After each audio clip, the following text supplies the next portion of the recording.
Welcome, true believers, to a journey through the complete saga of Matt Murdock, the man without fear. Tonight, we'll explore every chapter of Daredevil's story, from that fateful day when radioactive waste changed a young boy's life forever to his battles with demons, both literal and metaphorical.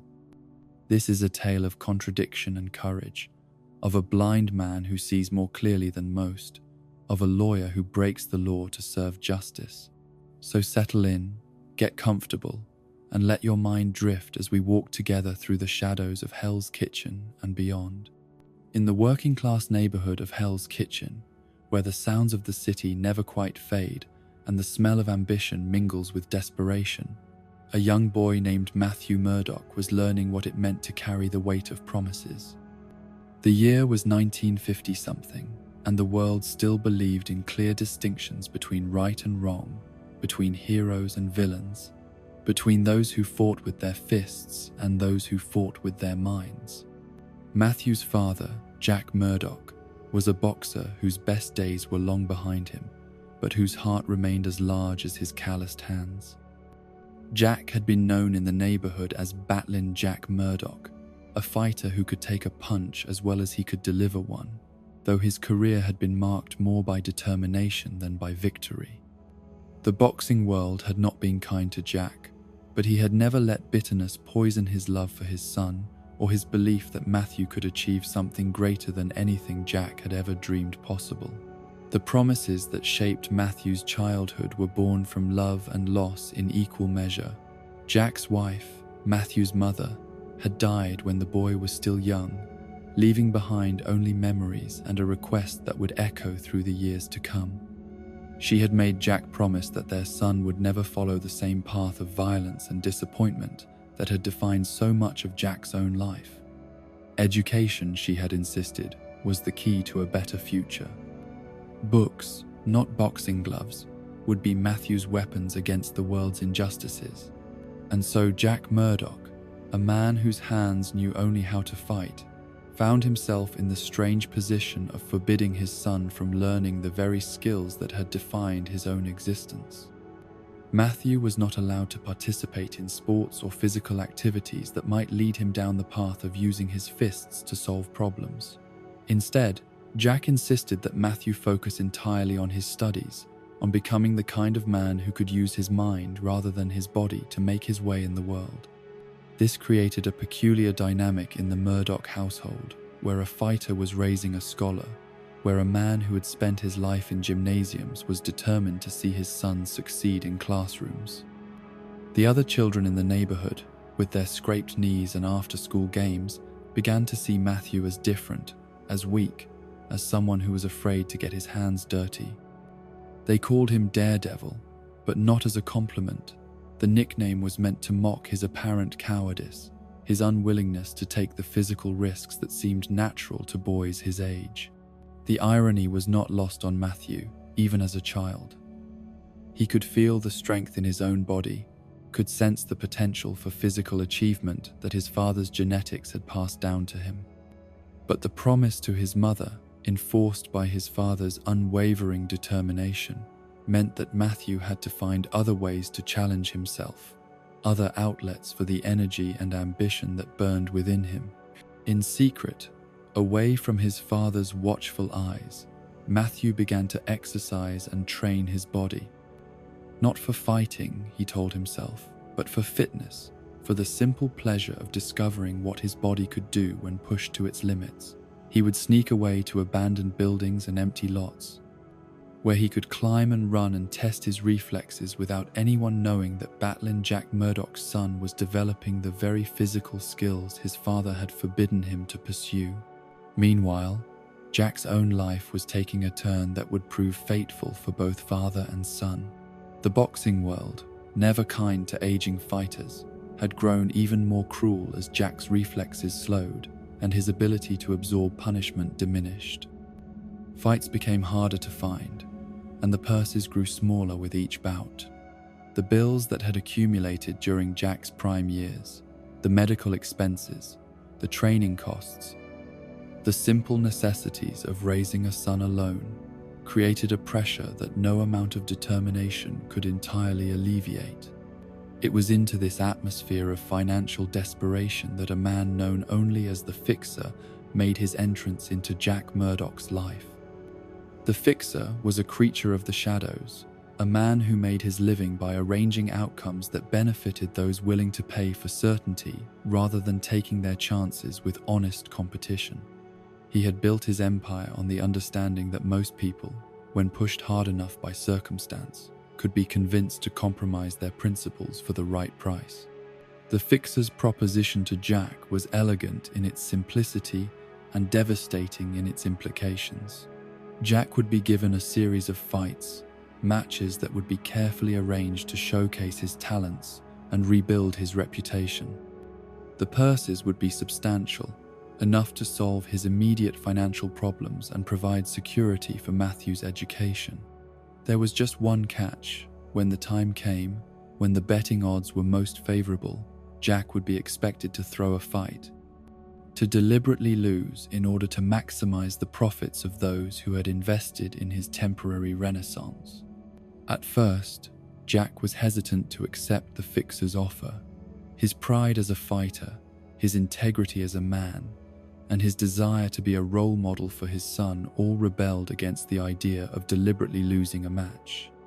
But the pressure of unpaid bills, the weight of his promises to his deceased wife, and the knowledge that Matthew's future depended on financial stability that Jack could not provide through honest means gradually wore down his resistance.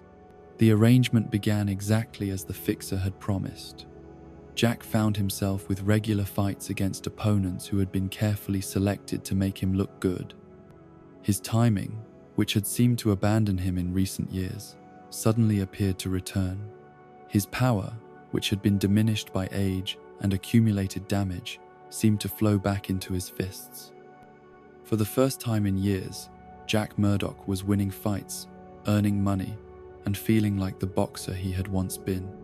Matthew, unaware of the dark bargain that had made his father's success possible, was thrilled to see Jack happy and confident again.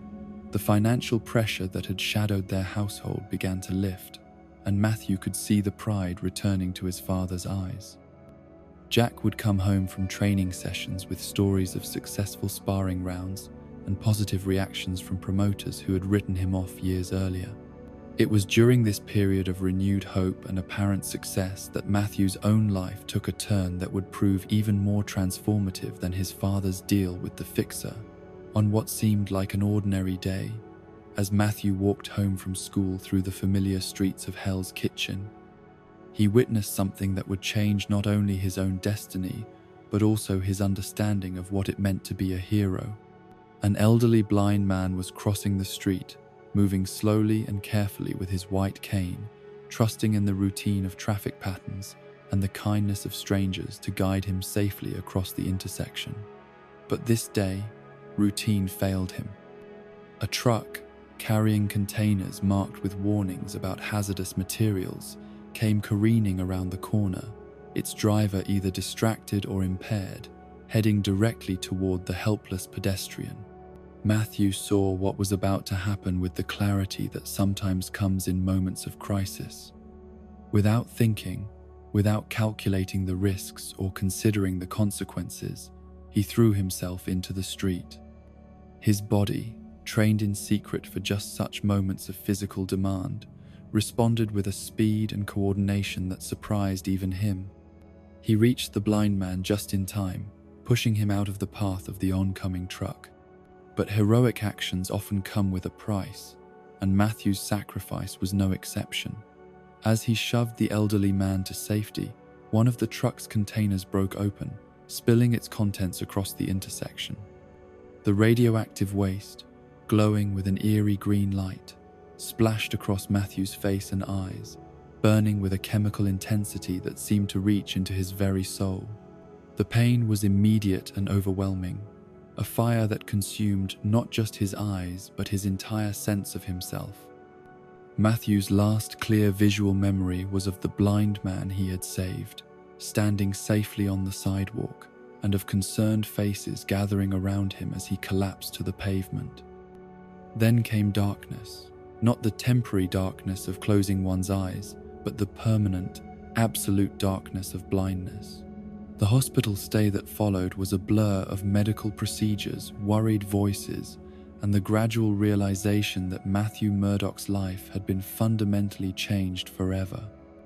The radioactive waste had destroyed his optic nerves completely and irreversibly. No surgery, no treatment, no amount of hope or determination could restore his sight. At an age when other boys were beginning to discover their place in the world, Matthew was learning to navigate a reality he could no longer see. But the radioactive exposure that had taken his sight had also given him something unexpected and remarkable. As the days passed and Matthew began to adapt to his blindness, he discovered that his other senses had been enhanced far beyond normal human capabilities. His hearing became so acute that he could detect heartbeats from across a room, could distinguish between different people by the unique rhythm of their pulse, could hear conversations through walls that would have been inaudible to anyone else. His sense of smell developed to the point where he could identify individuals by their personal scent, could detect fear or illness or emotion through the chemical signals that all humans unconsciously emit. His sense of touch became so refined that he could read ink on paper by feeling the slight chemical differences between printed and blank areas, could determine how many bullets were in a gun by the subtle changes in weight and balance. Most remarkably of all, Matthew began to develop what he would later describe as a radar sense, a form of echolocation that allowed him to navigate the world with a precision that amazed even his doctors. Sound waves would bounce off objects and return to him with information about size, distance, density, and movement. Within weeks of losing his sight, Matthew was moving through his environment with a confidence that seemed impossible for someone who had so recently been blinded. The enhancement of his senses was accompanied by increases in his physical capabilities as well. His strength, speed, agility, and coordination all seemed to improve dramatically, as if the radioactive exposure had unlocked physical potential that had been dormant within him. The secret training he had conducted before his accident suddenly seemed like preparation for this new chapter of his existence.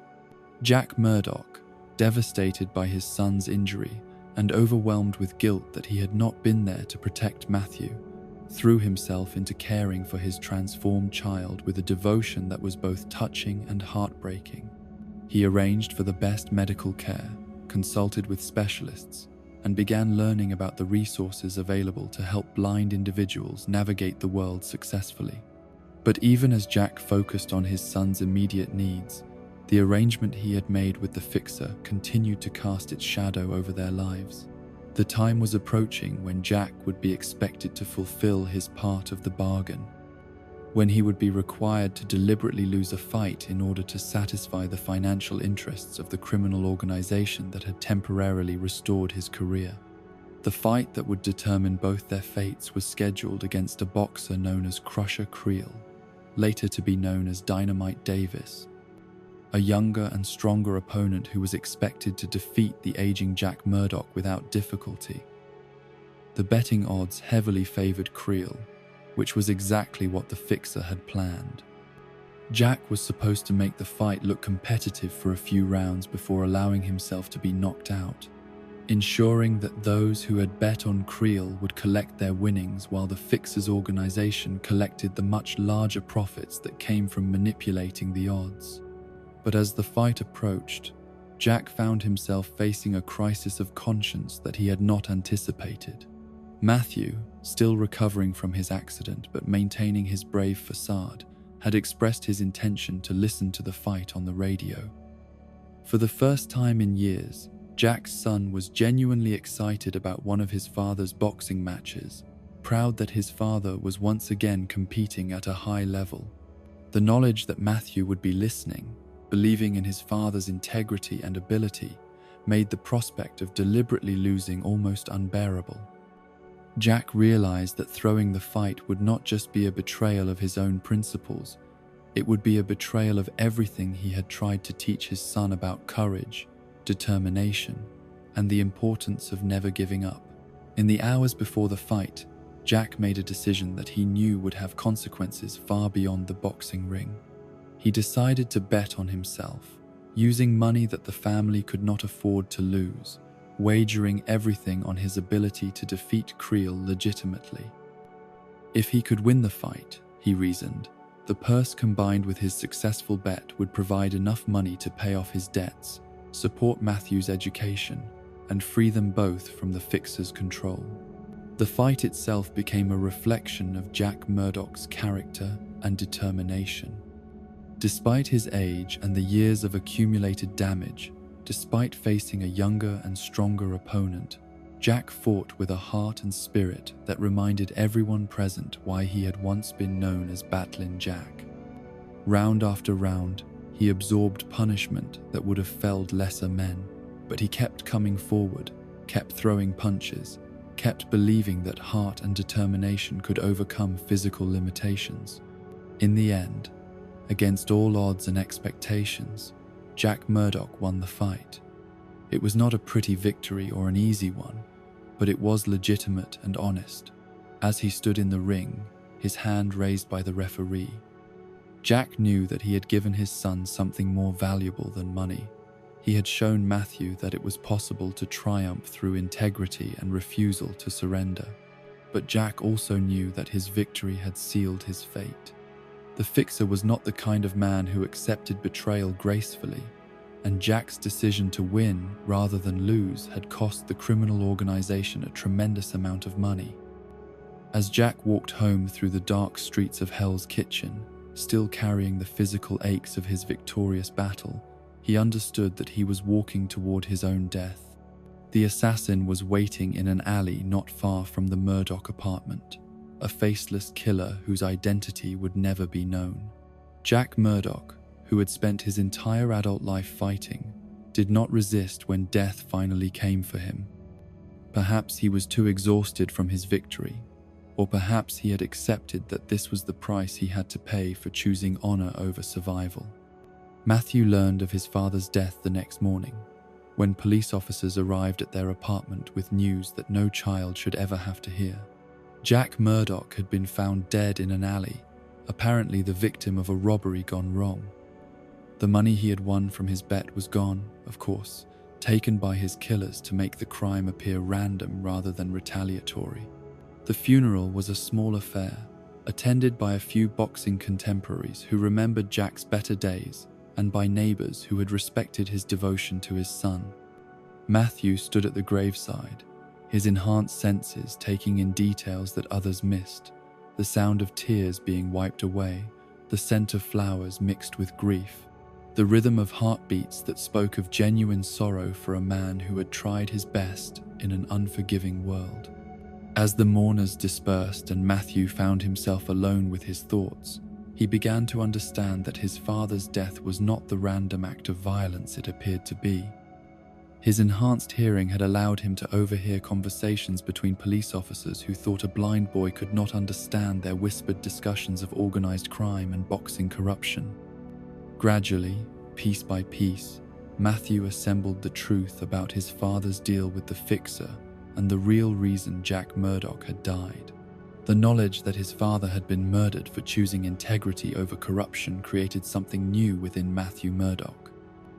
The anger he felt was not the hot rage of a moment, but the cold, calculating fury of someone who understood that the world's injustices would continue unless someone was willing to stand against them. The legal system, he realized, could not touch criminals like the Fixer, men who operated in shadows and left no evidence of their crimes. But Matthew had made a promise to his father, just as Jack had made a promise to Matthew's mother. Violence would not be his answer to life's problems. His fists would not be his tools for achieving justice. This promise, made to a dying man who had sacrificed everything for his son's future, seemed to block any possibility of direct revenge against those who had killed Jack Murdoch. It was during his darkest hours of grief and frustration that Matthew conceived the idea that would define the rest of his life. Matthew Murdoch had made a promise never to use violence to solve his problems, But Matthew Murdock was not the only identity available to him. If he could create another person, another self that existed separate from his promise and his father's expectations, then perhaps justice could still be served. The costume he assembled was simple but effective, designed to strike fear into the hearts of criminals while allowing him to move freely through the urban environment. The yellow and red outfit that would later become iconic was, in its original form, more functional than fashionable. The billy club he carried appeared to be a blind man's cane, but it was weighted and balanced to serve as both weapon and tool. Most importantly, Matthew chose to embrace the nickname that had tormented him throughout his childhood. The word Daredevil had once been an insult, a term used to mock his apparent cowardice and unwillingness to take risks. Now it would become something else entirely, the name of someone who dared to do what others would not, who risked everything to ensure that evil did not go unpunished. The first case of Daredevil's career was, appropriately, the pursuit of his father's killers. Using his enhanced senses to track down the men who worked for the Fixer, Matthew began a campaign of intimidation and investigation that would eventually lead him to the truth about Jack Murdock's death. The criminals he encountered were unprepared for an opponent who could hear their heartbeats, smell their fear, and navigate in complete darkness as easily as they moved in daylight. The Fixer himself proved to be a more formidable opponent than his underlings, a man whose survival had depended on his ability to anticipate and counter threats to his organization. But even his experience and cunning could not prepare him for the unique abilities of his costumed pursuer. The final confrontation between Daredevil and the Fixer took place on a rooftop in Hell's Kitchen, where the criminal mastermind's heart, weakened by years of stress and corruption, finally gave out under the pressure of facing an enemy unlike any he had ever encountered. With his father's death avenged and the immediate threat of the Fixer's organization dismantled, Matthew might have been expected to retire his costumed identity and focus on the normal life that Jack had wanted for him. Instead, he discovered that the work of Daredevil had given him something he had not expected to find: a sense of purpose that extended far beyond personal revenge.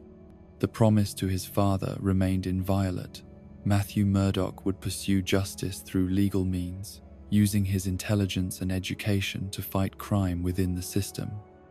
But the system had limitations that Daredevil did not share, and there would always be criminals who escaped the reach of law enforcement through corruption, intimidation, or simple inadequacy of evidence. And so began the double life that would define Matthew Murdock for decades to come. By day, he would be the brilliant law student, the dedicated attorney, the blind man who overcame his disability to achieve success in the legal profession. By night, he would be Daredevil, the man without fear, the guardian devil who watched over Hell's Kitchen and ensured that justice prevailed even when the law could not provide it. The transition from law student to practicing attorney brought new challenges and opportunities for both sides of Matthew's identity. His law school years had been marked by academic excellence and the formation of friendships that would prove crucial to his future success. Franklin Foggy Nelson, his roommate and study partner, provided the emotional support and practical assistance that allowed Matthew to navigate the complex social dynamics of legal education while concealing the true extent of his abilities. Foggy represented everything that was admirable about ordinary human decency. He was not brilliant in the way that Matthew was brilliant, not driven by the demons that pushed Daredevil to risk his life night after night. But he possessed an unshakable moral compass and a loyalty that would prove more valuable than any superhuman ability. Their partnership, both in law school and later in practice, was built on genuine affection and mutual respect. Though Matthew's secret identity would create strains that neither of them fully understood at the time. Upon graduation and admission to the bar, Matthew and Foggy established the law firm of Nelson and Murdock, dedicating themselves to providing legal representation for those who could not afford the services of larger, more prestigious firms. Their client base consisted primarily of working-class individuals who had been injured by corporate negligence, small business owners fighting against predatory practices, and ordinary citizens caught up in the machinery of a legal system that seemed designed to favor the wealthy and powerful. The secretary they hired to help manage their growing practice was a young woman named Karen Page, who had come to New York with dreams of making her mark in the big city. Karen brought organizational skills and genuine compassion to the law office, but she also brought complications that Matthew had not anticipated. Her immediate attraction to him created a dynamic that was both flattering and problematic. As Matthew found himself torn between his desire for normal human relationships and his knowledge that his double life made such relationships inherently dangerous. Karen's feelings for Matthew were complicated by her inability to understand why he seemed so distant and unavailable despite his obvious affection for her. She could see that he cared for her, could sense the connection between them, but she could not penetrate the barriers that his secret identity forced him to maintain. Her frustration with these barriers would eventually lead to choices that would have tragic consequences for both of them. The early years of Daredevil's career were marked by encounters with a rogues gallery of villains who reflected the relatively innocent sensibilities of their era. The Owl, with his pretensions to criminal mastermind status, but fundamental incompetence at execution.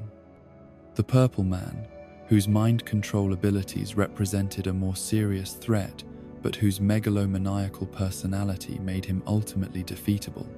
Stilt Man, whose hydraulic-powered legs provided impressive height but little actual tactical advantage. These early adventures had a quality that later generations would describe as campy or innocent, but they served important functions in establishing both Daredevil's reputation and Matthew's understanding of his own capabilities. Each encounter taught him something new about the limits and possibilities of his enhanced senses, about the psychology of criminal behavior, and about the delicate balance required to maintain his dual identity. The relationship between Matthew and Karen during this period was characterized by dramatic irony that provided both humor and pathos for those who knew the truth about his secret identity. Karen's constant worry about Matthew's safety, her attempts to encourage him to have surgery to restore his sight, and her complete inability to see the obvious signs that the mild-mannered attorney and the acrobatic vigilante were the same person, created situations that were alternately amusing and heartbreaking. Foggy's role during these early years was that of the loyal friend who provided emotional anchoring for Matthew's increasingly complex life. His own romantic interest in Karen created a triangle of affection and misunderstanding that might have destroyed a less solid friendship. But Foggy's fundamental decency prevented him from allowing competition for Karen's attention to damage his relationship with Matthew. The legal cases that Nelson and Murdoch handled during this period were often connected to Daredevil's nighttime activities in ways that created both opportunities and ethical complications for Matthew. Information gathered during his costumed adventures could sometimes be used to build legal cases, but doing so required careful attention to maintaining the separation between his two identities and ensuring that evidence obtained through illegal means did not compromise legitimate legal proceedings. The question of whether Matthew's enhanced abilities gave him an unfair advantage in the courtroom was one that he wrestled with throughout his career. His ability to detect lies through changes in heartbeat and breathing patterns, his capacity to read emotions through scent and sound, and his awareness of details that other attorneys would miss, all contributed to his success as a lawyer. But they also raised questions about the ethics of using superhuman abilities in a profession built on the assumption that all participants were operating on equal terms. As the 1960s progressed and Daredevil's reputation grew, Matthew began to encounter more sophisticated and dangerous opponents who would test not only his physical abilities, but also his moral convictions and psychological resilience. The foundation laid during these early years, the relationships with Foggy and Karen, the establishment of his legal practice, the development of his fighting skills and detective abilities would prove crucial when he faced the challenges that lay ahead. The innocent era of colorful costumes and straightforward moral choices was drawing to a close, and Matthew Murdock was about to discover that being a hero in the real world required sacrifices and compromises that no amount of enhanced senses could help him navigate. The boy who had lost his sight to save a stranger was becoming a man who would lose much more in service of a justice that seemed to grow more complex and elusive with each passing year. The transformation of Daredevil from a relatively light-hearted adventurer into something darker and more psychologically complex began in 1979, when a young artist named Frank Miller arrived at Marvel Comics with a vision that would revolutionize not just the character, but superhero comics as a whole. Miller brought with him experiences that most comic creators of his generation had not shared. He had lived in New York City during some of its most dangerous years, had witnessed firsthand the urban decay and criminal violence that plagued neighborhoods like Hell's Kitchen, and had developed a noir sensibility that saw heroism as something that extracted a terrible price from those who practiced it. The Marvel Comics of the late 70s was a company in transition, struggling to find its identity in a marketplace that was becoming increasingly sophisticated.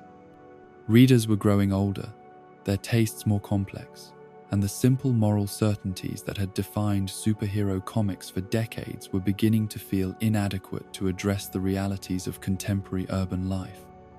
Into this environment, Miller brought a Daredevil who was haunted rather than heroic, damaged rather than triumphant, and operating in a world where victory often felt indistinguishable from defeat. Miller's first major contribution to the Daredevil mythology was the introduction of Elektra, a character whose very existence would redefine what it meant for Matt Murdock to love someone. Elektra was revealed to have been Matt's first love during his college years at Columbia University, a relationship that had been passionate, transformative, and ultimately tragic in ways that Matt was only beginning to understand decades after it had ended. The flashbacks that revealed Matt and Elektra's college romance painted a picture of two young people who had found in each other something that neither had expected to discover. Matt, still learning to navigate the world with his enhanced senses, had been drawn to Elektra's fierce independence and exotic beauty. She represented everything that was different from his working-class Hell's Kitchen background: wealth, sophistication, international experience, and a kind of fearlessness that matched his own but expressed itself in entirely different ways. Elektra had been attracted to Matt for reasons that were both obvious and mysterious. His blindness, rather than being a limitation in her eyes, seemed to make him more interesting, more challenging, more worthy of her attention. She could sense that there was more to him than appeared on the surface, that his disability had been accompanied by compensations that made him unique among the young men she had known. Their relationship had developed with an intensity that surprised both of them, fueled by physical attraction, intellectual compatibility, and a shared sense that they were different from their peers in ways that others could not understand. The end of their college romance had been sudden and traumatic, precipitated by an event that would shape both their futures in ways they could not have anticipated. Elektra's father, a Greek diplomat named Hugo Nachios, had become involved in political activities that made him a target for various international terrorist organizations. An attempt to kidnap him during a visit to Columbia University had gone wrong, resulting in Ambassador Nachios being killed in the crossfire between his would-be captors and campus security. Elektra had been present during the kidnapping attempt, had seen her father die in what appeared to be a random act of political violence. The trauma of witnessing his death, combined with her feelings of helplessness and rage, had created within her a transformation that paralleled Matt's own metamorphosis from accident victim to superhero.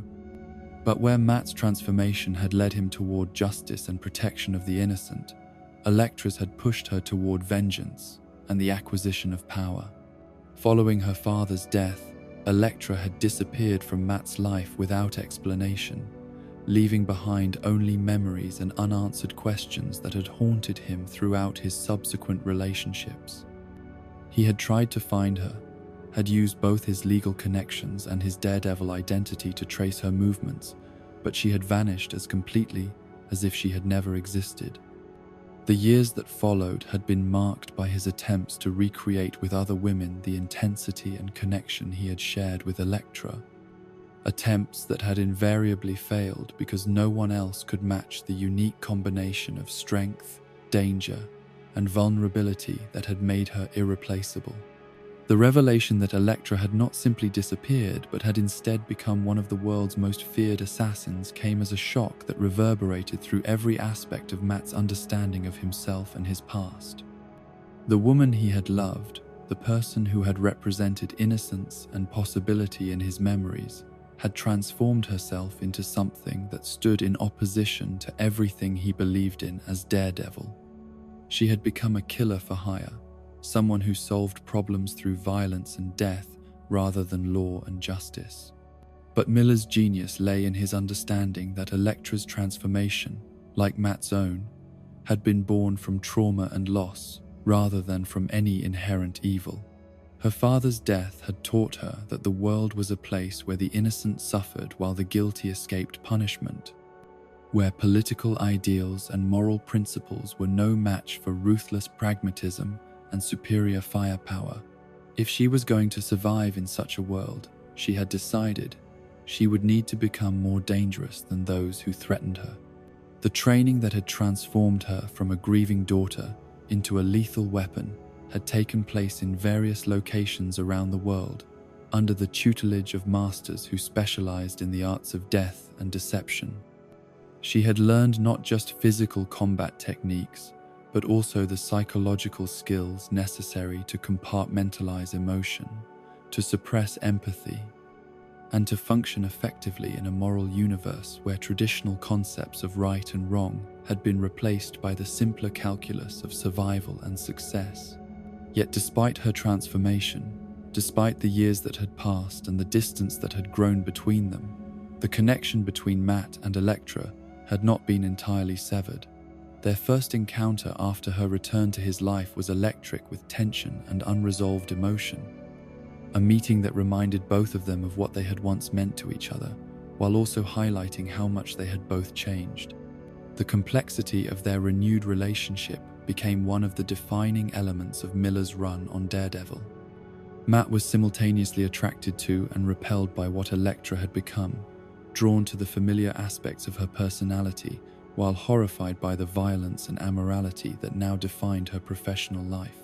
Elektra, for her part, seemed to view Matt as a reminder of a more innocent version of herself, someone who had chosen a different response to trauma and loss, a path that she might have taken if circumstances had been different. Their interactions were marked by a kind of tragic inevitability, as both recognized that their fundamental differences made any lasting reconciliation impossible, while their shared history made it equally impossible for them to simply walk away from each other. They were bound together by love and separated by the choices they had made in response to that love, creating a dynamic that was both passionate and destructive. The introduction of Wilson Fisk, who would become known as the Kingpin, marked another crucial development in Miller's transformation of the Daredevil mythos. Previous Daredevil villains had been colorful and distinctive, but they had also been relatively small in scope, criminals whose ambitions and capabilities were limited to individual schemes and personal vendettas. The Kingpin represented something entirely different, a criminal mastermind whose influence extended throughout the entire structure of urban society. Fisk was not simply a crime boss in the traditional sense of someone who controlled illegal activities through violence and intimidation. He was a businessman who had recognized that crime, when properly organized and managed, could become indistinguishable from any other form of commerce. His empire encompassed legitimate businesses and illegal enterprises, political connections and underworld alliances, creating a web of influence that was virtually impossible to untangle or destroy through conventional law enforcement methods. What made the Kingpin particularly dangerous was his understanding that the most effective form of power was the kind that operated through corruption rather than coercion. Rather than simply intimidating or eliminating his enemies, he preferred to compromise them, to find their weaknesses and exploit them, to turn them into unwilling collaborators in his schemes. Judges, police officers, politicians, business leaders, all were potential assets in his organization, their cooperation secured through a combination of financial incentives and carefully applied pressure. The Kingpin's physical presence was as imposing as his criminal empire. Despite his enormous size, he was not simply a brute who relied on strength and intimidation. His bulk was largely muscle rather than fat, the result of disciplined training that had made him one of the most formidable hand-to-hand combatants in the Marvel Universe. But his real weapon was his intelligence, a calculating mind that thought several steps ahead and rarely made the kind of emotional decisions that had brought down lesser criminals. His relationship with Daredevil was defined by mutual recognition of each other's capabilities and limitations.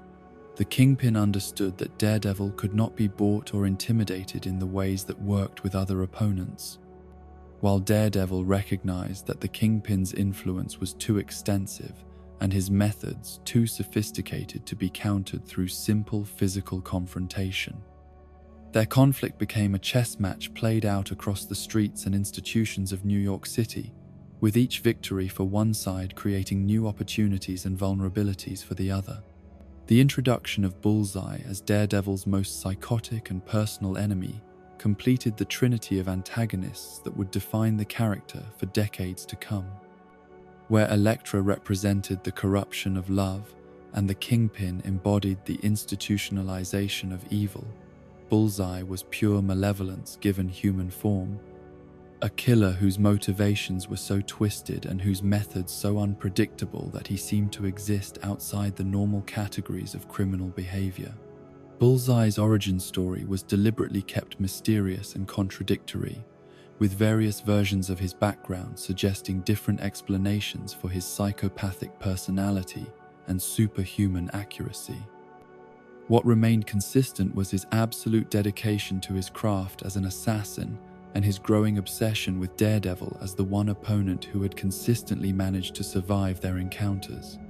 The character's defining trait was his ability to turn any object into a lethal projectile, a skill that went far beyond mere accuracy to encompass an almost supernatural understanding of physics, trajectory, and the human body's vulnerabilities. Paperclips, playing cards, pencils, toothpicks, in Bullseye's hands, any everyday object could become a murder weapon, making him dangerous in ways that conventional security measures could not anticipate or prevent. But Bullseye's most dangerous quality was not his physical abilities, but his complete lack of empathy or moral restraint. Other villains might be motivated by greed, revenge, or ideology, giving their actions a certain predictability and their conflicts with heroes a framework for resolution. Bullseye killed simply because he enjoyed killing, targeted innocents simply because they were available, and pursued Daredevil not for any rational reason, but because their ongoing conflict satisfied some psychological need that even he did not fully understand. The relationship between Bullseye and Daredevil was intensely personal from their first encounter, marked by a kind of intimacy that was more disturbing than any conventional hatred. Bullseye seemed to view Daredevil as his perfect opponent, someone whose abilities were sufficiently challenging to make their confrontations interesting, while his moral code made him predictable enough to be manipulated and tormented. For Bullseye, their conflict was the ultimate game, with the lives of innocent people serving as both weapons and prizes. The introduction of the hand as a mystical element within the previously street-level world of Daredevil represented Miller's willingness to expand the boundaries of what a superhero comic could encompass. The Hand was an ancient ninja organization whose roots stretched back centuries, a death cult that had perfected techniques for assassination, infiltration, and even resurrection that seemed to blur the line between martial arts and magic. The Hand's philosophy was built around the worship of death and the pursuit of power through violence and domination. Their members were trained from childhood to suppress all human emotion except hatred, to view life as worthless except as a tool for achieving their organization's goals, and to embrace death not as an ending, but as a transformation that would allow them to continue serving their masters even beyond the grave. The organization's structure was deliberately mysterious, with lower-level members knowing only what they needed to accomplish their immediate missions, while higher-ranking leaders remained hidden behind layers of secrecy and misdirection. This compartmentalization made the Hand virtually impossible to destroy through conventional means, as the elimination of any individual member or cell left the overall organization intact and capable of regenerating itself. The Hand's involvement in Daredevil's life was both personal and cosmic in scope. On the personal level, they represented a threat to everyone he cared about, an enemy whose methods were so ruthless and whose reach was so extensive that no one in his life could ever be truly safe. On the cosmic level, they embodied a philosophy that stood in direct opposition to everything he believed in as both Matt Murdock and Daredevil. The introduction of Stick as Matt's secret mentor provided crucial background for understanding how Matt had been able to develop his abilities so effectively following his accident. Stick was revealed to be a blind martial arts master who had been waging a secret war against the Hand for decades. Someone who had recognized Matt's potential and had quietly guided his development during the crucial early years following his transformation. Stick's training methods were harsh and uncompromising, designed not just to develop physical skills but to forge the kind of mental discipline necessary to resist the Hand's psychological warfare. He taught Matt that his enhanced senses were only as valuable as his ability to interpret and act upon the information they provided, that physical strength meant nothing without the wisdom to use it properly, and that the greatest battles were often fought within the warrior's own mind and spirit. The relationship between Stick and Matt was complicated by the older man's belief that emotional attachments were weaknesses that enemies could exploit. Stick viewed Matt's love for Elektra, his friendship with Foggy, and his attraction to Karen as vulnerabilities that compromised his effectiveness as a warrior. This philosophical difference created tension between mentor and student that would eventually lead to their separation, but not before Stick had provided Matt with the foundation he would need to survive the challenges that lay ahead. The mystical elements that Miller introduced through the Hand and Stick added layers of meaning to Daredevil's conflicts that elevated them beyond simple crime-fighting adventures. The war between the Hand and Stick's organization, known as the Chaste, represented a cosmic struggle between order and chaos, between those who sought to preserve life and those who worshiped death, between ancient wisdom and modern corruption. Matt's role in this cosmic conflict was both central and tragic. His abilities and moral code made him a natural ally for the Chaste, but his emotional attachments and need for human connection made him unsuited for the kind of total dedication that the war against the Hand required. He was simultaneously the Chaste's greatest potential asset and their most vulnerable member, someone whose strengths and weaknesses were inextricably intertwined. The death of Elektra, which occurred during one of her missions as an assassin working for the Kingpin, marked the culmination of Miller's exploration of the themes of love, loss, and redemption that had defined his run on the character. The confrontation that led to her death was with Bullseye, who had been hired by the Kingpin to eliminate her after she had begun to show signs of reluctance to continue her work as a killer.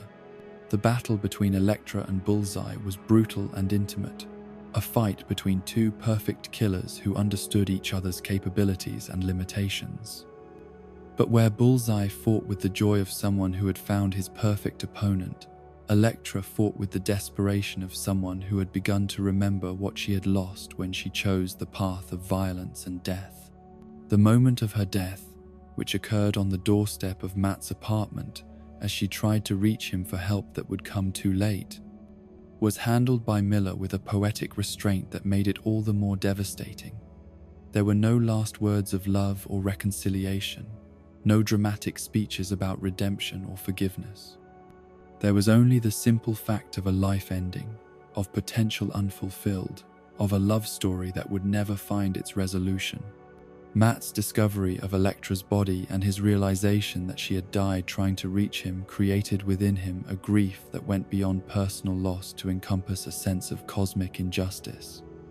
The woman he had loved had been destroyed by the same forces of violence and corruption that he fought against every night as Daredevil, but his efforts to protect the innocent had not been enough to save the person who mattered most to him.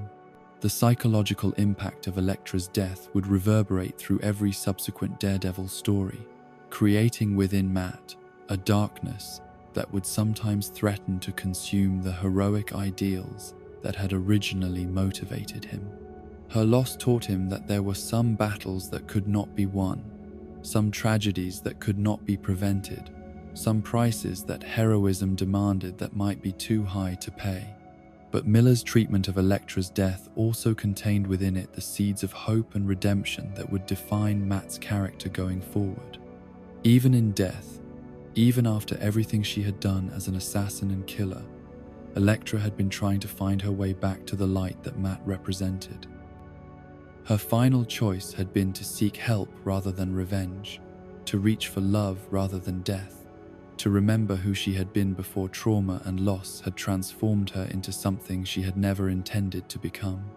The aftermath of Elektra's death saw Matt grappling with questions about the nature of justice, redemption, and the possibility of salvation for those who had committed terrible acts in service of survival or revenge. These questions would become central to his character development, informing his relationships with other morally ambiguous figures and his understanding of his own role as both protector and judge. Miller's run on Daredevil concluded with storylines that explored the full implications of the dark world he had created, where heroes were haunted by their failures, where love was a vulnerability that enemies could exploit, and where the line between justice and vengeance was often impossibly thin. The character who emerged from this crucible was fundamentally different from the relatively light-hearted adventurer who had preceded him, darker, more complex, more psychologically realistic, and infinitely more compelling as a subject for serious dramatic exploration. The influence of Miller's work extended far beyond the boundaries of the Daredevil comic book, helping to establish the template for what would become known as the grim and gritty era of superhero comics. His demonstration that costumed characters could be used to explore serious themes about urban decay, political corruption, psychological trauma, and moral ambiguity opened the door for a generation of creators who would push the boundaries of what superhero comics could achieve as a form of artistic expression. But perhaps Miller's greatest achievement was his understanding that darkness and complexity were not ends in themselves, but tools for exploring the human condition in all its contradictions and possibilities. The Matt Murdock who emerged from Miller's run was not simply a darker version of his previous self, but a more complete one, someone whose capacity for love and hope had been tested by tragedy and loss, but not destroyed by them.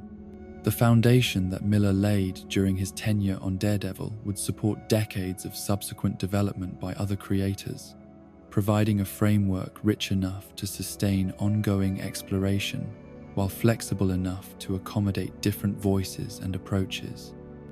He had transformed a minor Marvel character into one of the company's most psychologically complex and dramatically compelling figures, creating a template for mature superhero storytelling that continues to influence creators and readers to this day. The story that would come to be known as Born Again began not with a moment of heroic triumph or dramatic confrontation, but with the quiet desperation of a woman whose life had spiraled so far from her dreams that she could no longer remember what hope felt like. Karen Page had left New York years earlier with aspirations of becoming an actress, of finding fame and success in the entertainment industry that seemed to promise everything she had ever wanted. Instead, she had found something else entirely, the grinding reality of an industry that consumed dreams and discarded dreamers with mechanical efficiency. The descent had been gradual at first, marked by the small compromises that seemed reasonable at the time, auditions that required more than just acting ability, roles that paid the rent but demanded pieces of her self-respect, relationships that promised career advancement but delivered only exploitation. Each step down the ladder had seemed like a temporary setback, a brief detour from the path that would eventually lead to the success she deserved. But success had never come, and the temporary setbacks had accumulated into something that felt increasingly permanent. The bills that had once been manageable became overwhelming. The competition that had once seemed challenging became impossible. The industry that had once seemed full of possibility revealed itself to be a machine designed to crush anyone who lacked either extraordinary talent or extraordinary luck.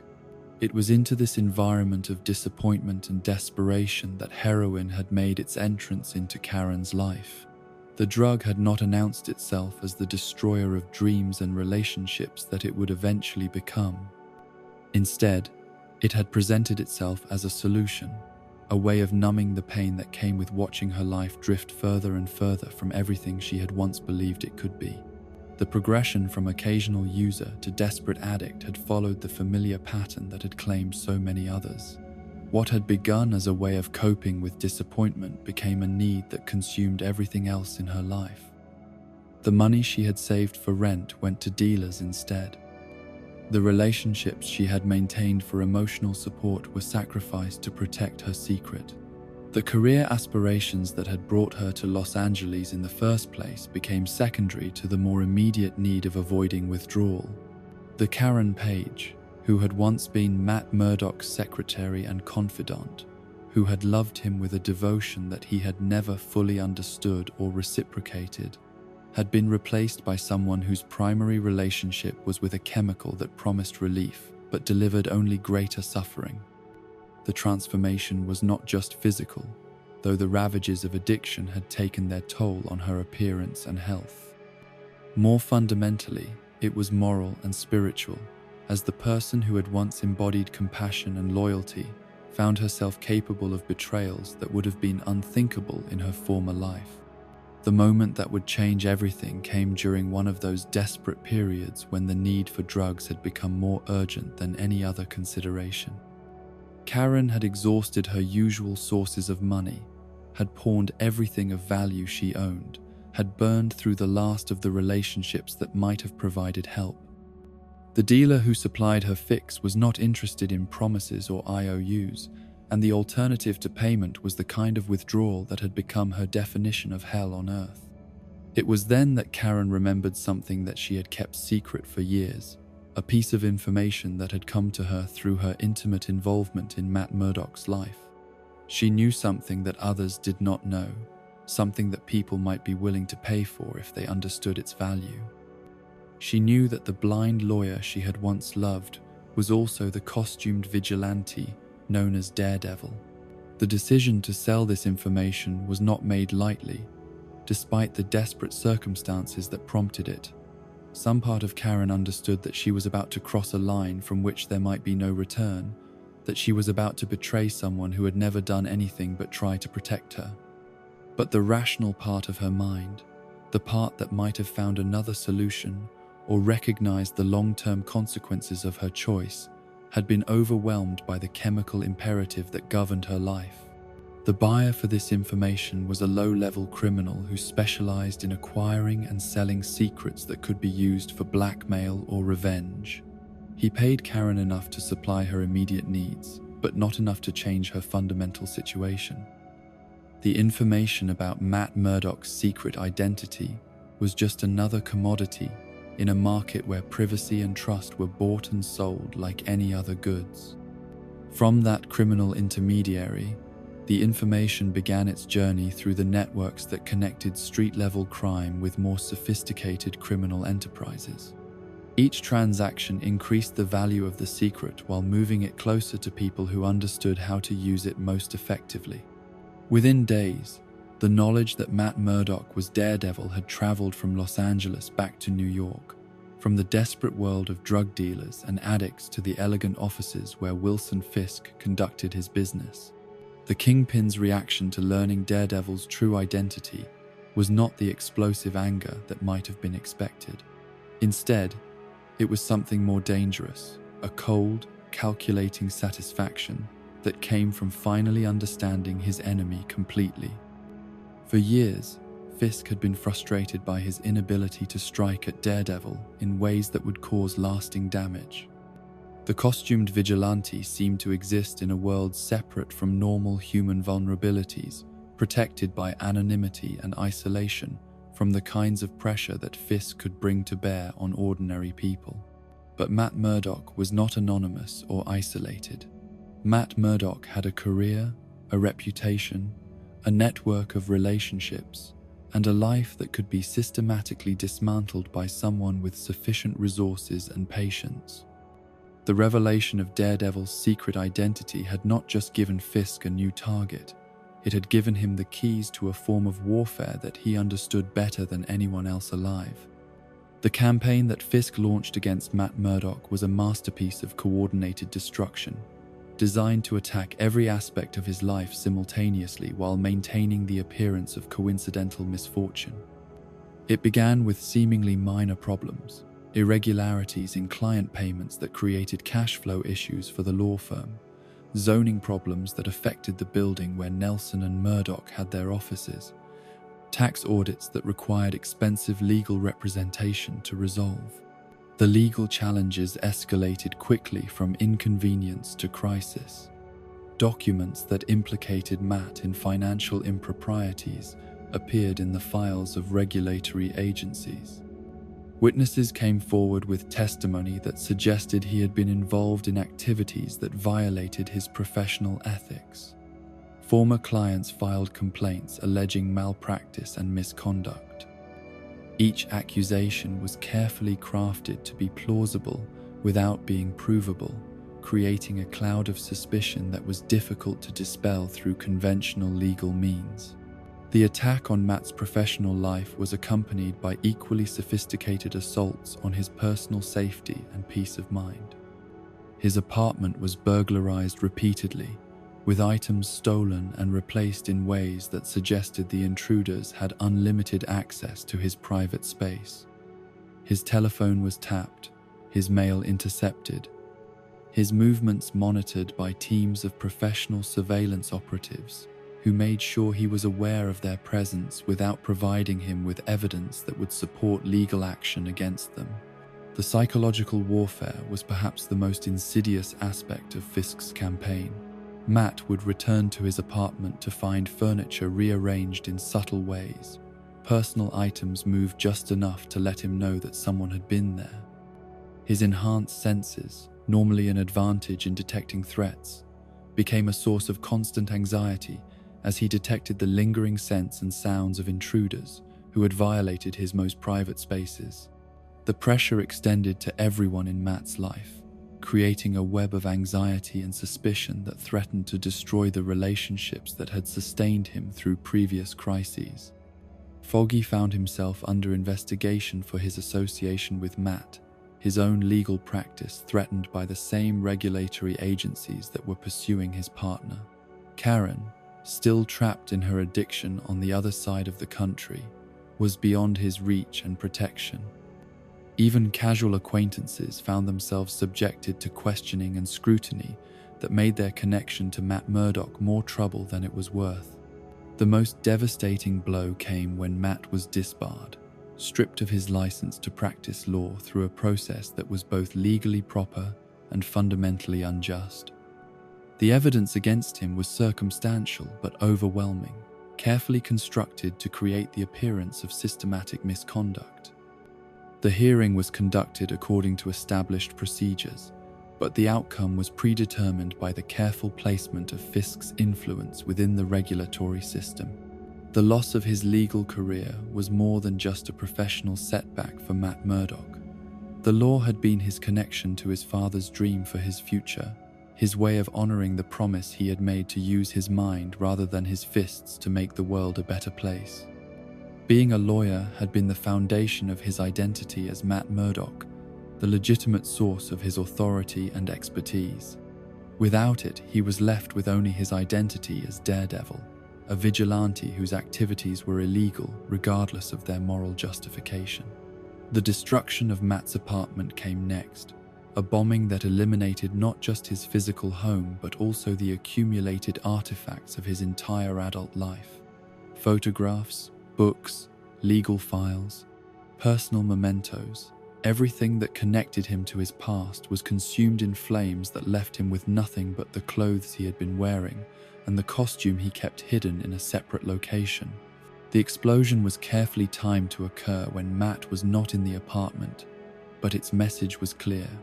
Fisk could reach him anywhere, could destroy anything he valued, could eliminate any aspect of his life that provided stability or comfort. The bombing was not just an attack on Matt's physical security, it was a demonstration that he was completely vulnerable, that his enhanced senses and superhuman abilities were useless against an enemy who could strike through surrogates and intermediaries. The final element of Fisk's campaign was perhaps the most cruel. The deployment of an imposter wearing a Daredevil costume to commit crimes that would destroy the reputation that the real Daredevil had spent years building. The false Daredevil appeared at crime scenes where his actions would be witnessed and reported, committing acts of violence and intimidation that were completely contrary to the real Daredevil's moral code.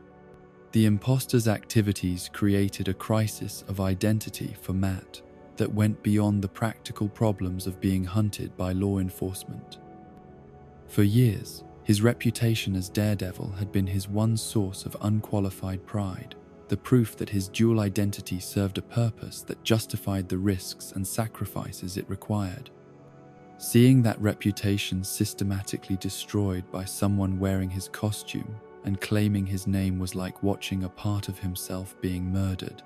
The psychological toll of Fisk's campaign gradually broke down Matt's ability to function as either Matt Murdock or Daredevil. Sleep became impossible as he was never sure when the next attack would come. Eating became difficult as he could no longer trust that food or water had not been contaminated.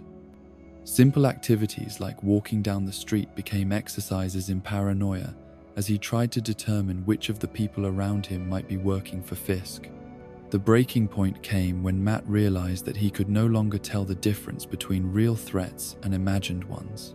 His enhanced senses, overwhelmed by constant stress and sleep deprivation, began providing him with information that was unreliable and contradictory. Sounds that might indicate danger could equally well be the product of his overloaded nervous system. Scents that suggested the presence of enemies might be nothing more than the lingering effects of his traumatized psyche. The man who had once been Matt Murdock, successful attorney and confident superhero, found himself homeless and hunted, reduced to hiding in the shadows of the city he had once protected. His clothes were torn and dirty, his appearance so changed by stress and deprivation that people who had known him for years might not have recognized him.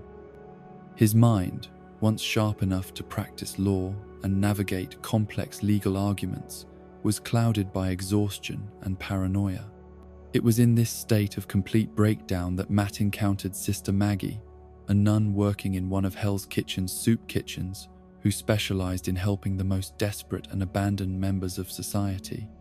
Maggie saw in the broken man something that others might have missed, not just someone who needed help, but someone who was worth helping, someone whose suffering had meaning beyond mere victimization.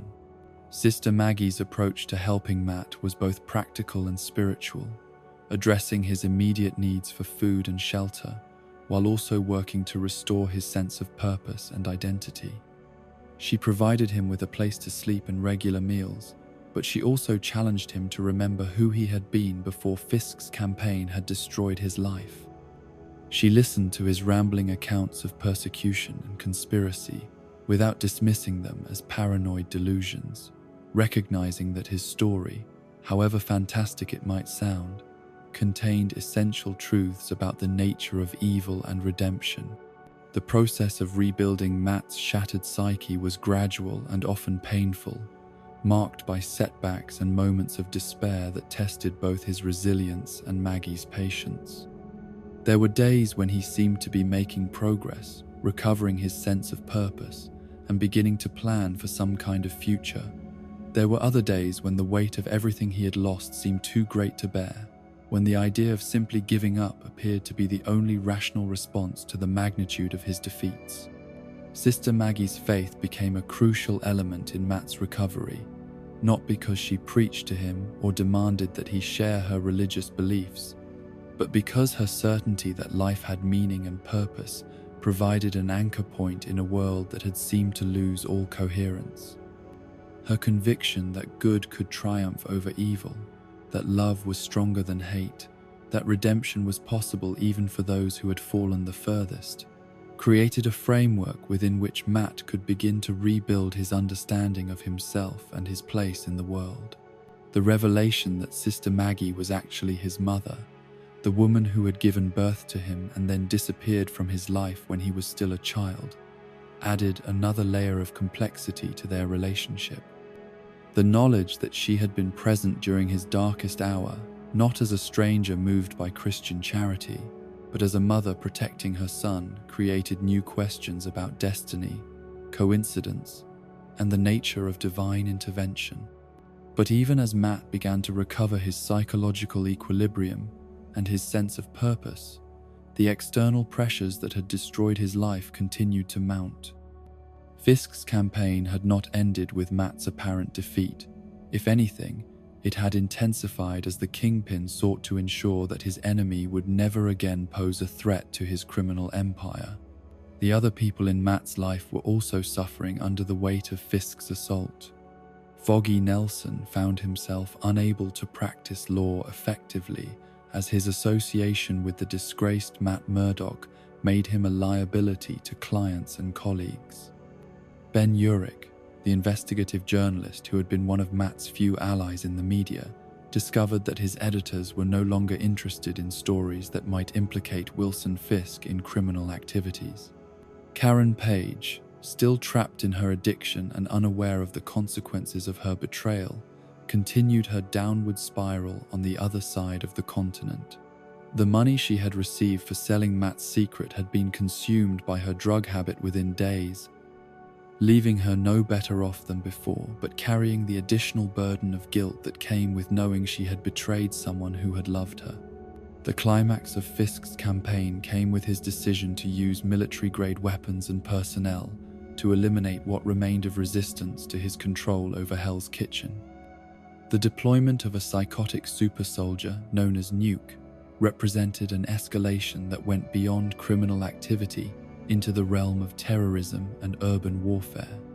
Nuke was a product of the same kind of military experimentation that had created other super soldiers, but his conditioning had been specifically designed to eliminate moral restraints and emotional controls that might limit his effectiveness as a weapon. He was programmed to view civilian casualties as acceptable collateral damage and to interpret any resistance to his mission as evidence of enemy activity that required elimination. The battle between Nuke and the remnants of organized resistance in Hell's Kitchen was less a fight between heroes and villains than it was a demonstration of what happened when the normal constraints of civilized society were abandoned. Buildings were destroyed, innocent people were killed, and the very fabric of the community that Matt had spent years protecting was torn apart by violence that served no purpose beyond intimidation and control. It was during this crisis that Matt Murdock finally found the strength to reclaim his identity as Daredevil. The sight of his neighborhood being torn apart by a madman serving the interests of Wilson Fisk broke through the depression and paranoia that had paralyzed him for months. The people he had sworn to protect were dying, and his personal suffering suddenly seemed less important than his obligation to stand between them and those who would harm them. The return of Daredevil to active duty was not marked by a triumphant comeback or a display of superhuman abilities. Instead, it was a desperate struggle by a man who was still recovering from psychological trauma to do what he could to limit the damage being inflicted on his community. His movements were uncertain, his judgment clouded by months of stress and deprivation, his confidence shaken by the knowledge of how completely he had been defeated. But even a damaged Daredevil was better than no Daredevil at all, and his intervention in the crisis helped to rally other forces of resistance that had been scattered and demoralized by Fisk's campaign. Police officers who had been intimidated into cooperation found the courage to remember their oaths to serve and protect. Citizens who had been cowed into submission discovered that they could still choose to stand up for what was right. The final confrontation between Matt and Fisk was not the physical battle that their previous encounters had been, but something more fundamental, a contest between two different visions of what human society could become. Fisk represented the belief that power and wealth could overcome any moral principle, that fear and corruption were more reliable than hope and justice, that the strong had not just the right, but the obligation to dominate the weak. Matt represented the opposing view, that human dignity and moral principle were more powerful than any material advantage, that communities could choose to protect their most vulnerable members rather than sacrificing them for the benefit of the strong, that individuals could choose to do what was right even when it cost them everything they had. The resolution of the Born-Again storyline did not come through Matt's victory over Fisk in any conventional sense. The Kingpin was not defeated or destroyed. His criminal empire remained largely intact. His wealth and influence continued to provide him with protection from legal consequences, and his fundamental nature as a predator was unchanged by his conflict with Daredevil. Instead, the victory was moral and spiritual, demonstrated through the restoration of Matt's identity and purpose, and the renewal of his commitment to protecting those who could not protect themselves. He emerged from the crucible of Fisk's campaign not unchanged. The trauma he had experienced would remain with him for the rest of his life, but unbroken. His faith in the possibility of justice and redemption had been tested and refined rather than destroyed. The people of Hell's Kitchen, who had witnessed both his fall and his resurrection, gained something from the experience as well. They had seen that even heroes could be broken, that the forces of corruption and evil were real and powerful, that the struggle between right and wrong was not a simple matter of good triumphing over evil. But they had also seen that heroes could be reborn, that communities could choose to stand together against those who would exploit them, that ordinary people could find extraordinary courage when circumstances demanded it. The Born-Again storyline established themes and character dynamics that would influence Daredevil stories for decades to come. The idea that heroism required sacrifice, that moral victory might not be accompanied by practical success, that the psychological cost of being a superhero was as real and dangerous as any physical threat, became central to how the character was understood and developed by subsequent creators. But perhaps most importantly, Born-Again demonstrated that the deepest and most meaningful superhero stories were not about the clash of superhuman abilities or the fate of the entire world, but about the struggle of individuals to maintain their humanity and moral principles in the face of forces that would corrupt or destroy them. Matt Murdock's journey from successful attorney to broken homeless man to redeemed hero was ultimately a story about what it meant to be human, about the price of standing up for what was right, and about the possibility of finding hope and meaning even in the darkest circumstances. The aftermath of Born-Again had left Matt Murdock in a peculiar position that he had never experienced before. He had survived the complete destruction of his life and emerged from it with his core identity intact.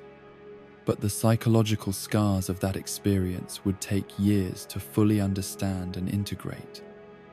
The man who returned to active duty as Daredevil was fundamentally the same person who had worn the costume for years. But he was also someone who had been broken down to his essential components and reassembled with a deeper understanding of both his own vulnerabilities and his capacity for endurance. The initial months following his restoration were marked by a kind of cautious optimism that was new to Matt's character.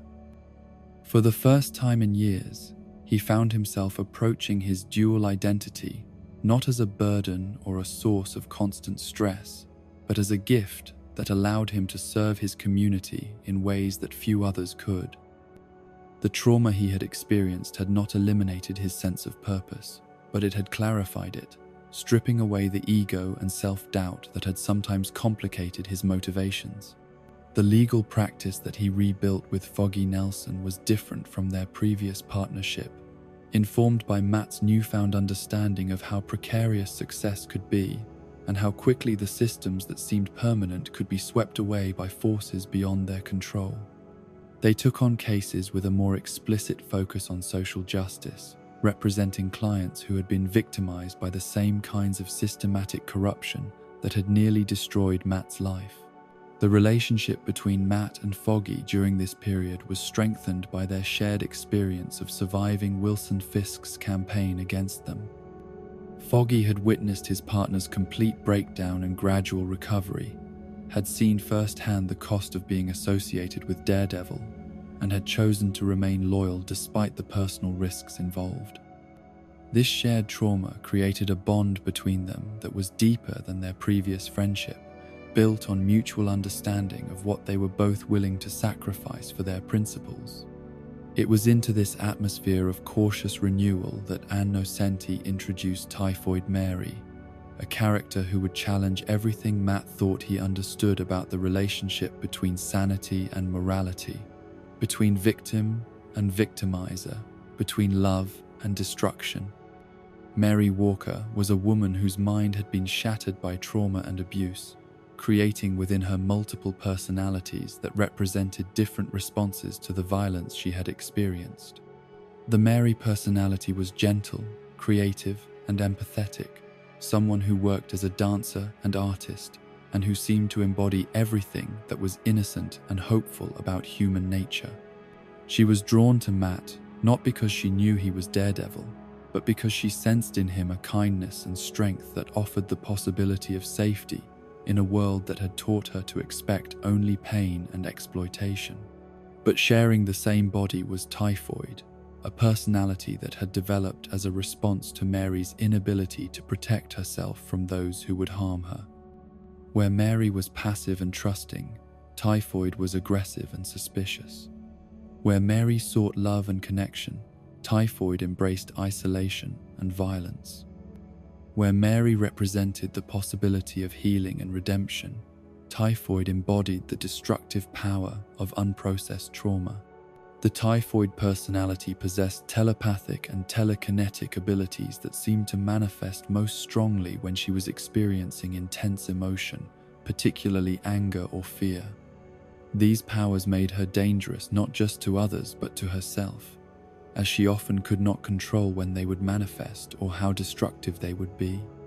The combination of psychological instability and superhuman abilities created a volatile situation that could explode into violence with little warning. The relationship that developed between Matt and Mary was complicated by his ignorance of her condition and her inability to understand or control the other personalities that shared her mind.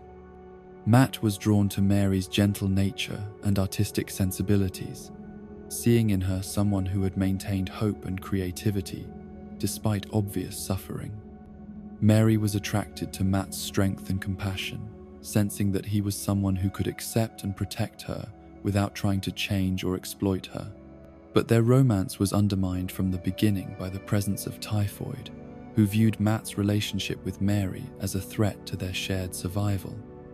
From Typhoid's perspective, emotional attachments were vulnerabilities that enemies could exploit, and Mary's growing love for Matt represented a dangerous weakening of their psychological defenses.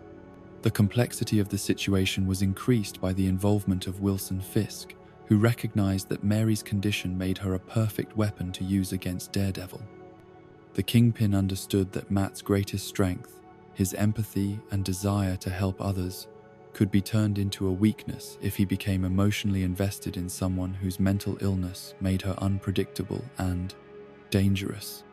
Fisk's manipulation of Mary was subtle and insidious, playing on the fears and resentments of her various personalities while maintaining the pretense of offering help and understanding. He presented himself as someone who could provide the safety and stability that Mary craved, while simultaneously encouraging Typhoid's paranoid beliefs about the dangers of trusting anyone completely. The resulting triangle of relationships between Matt and Mary, between Mary and Typhoid, between Typhoid and Fisk, created a psychological maze that tested Matt's abilities as both a lawyer and a superhero. He found himself trying to save someone who was simultaneously victim and perpetrator, someone whose love for him was genuine but whose other personalities viewed him as an enemy to be destroyed.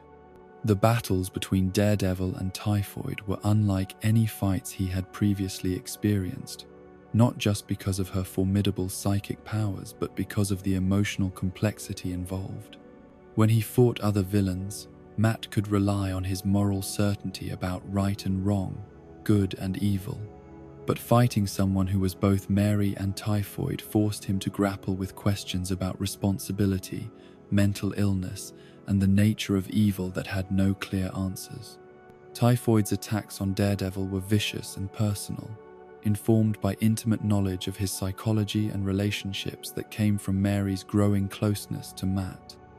She knew exactly how to hurt him, not just physically but emotionally, using her understanding of his guilt and self-doubt to maximize the psychological damage of her assaults.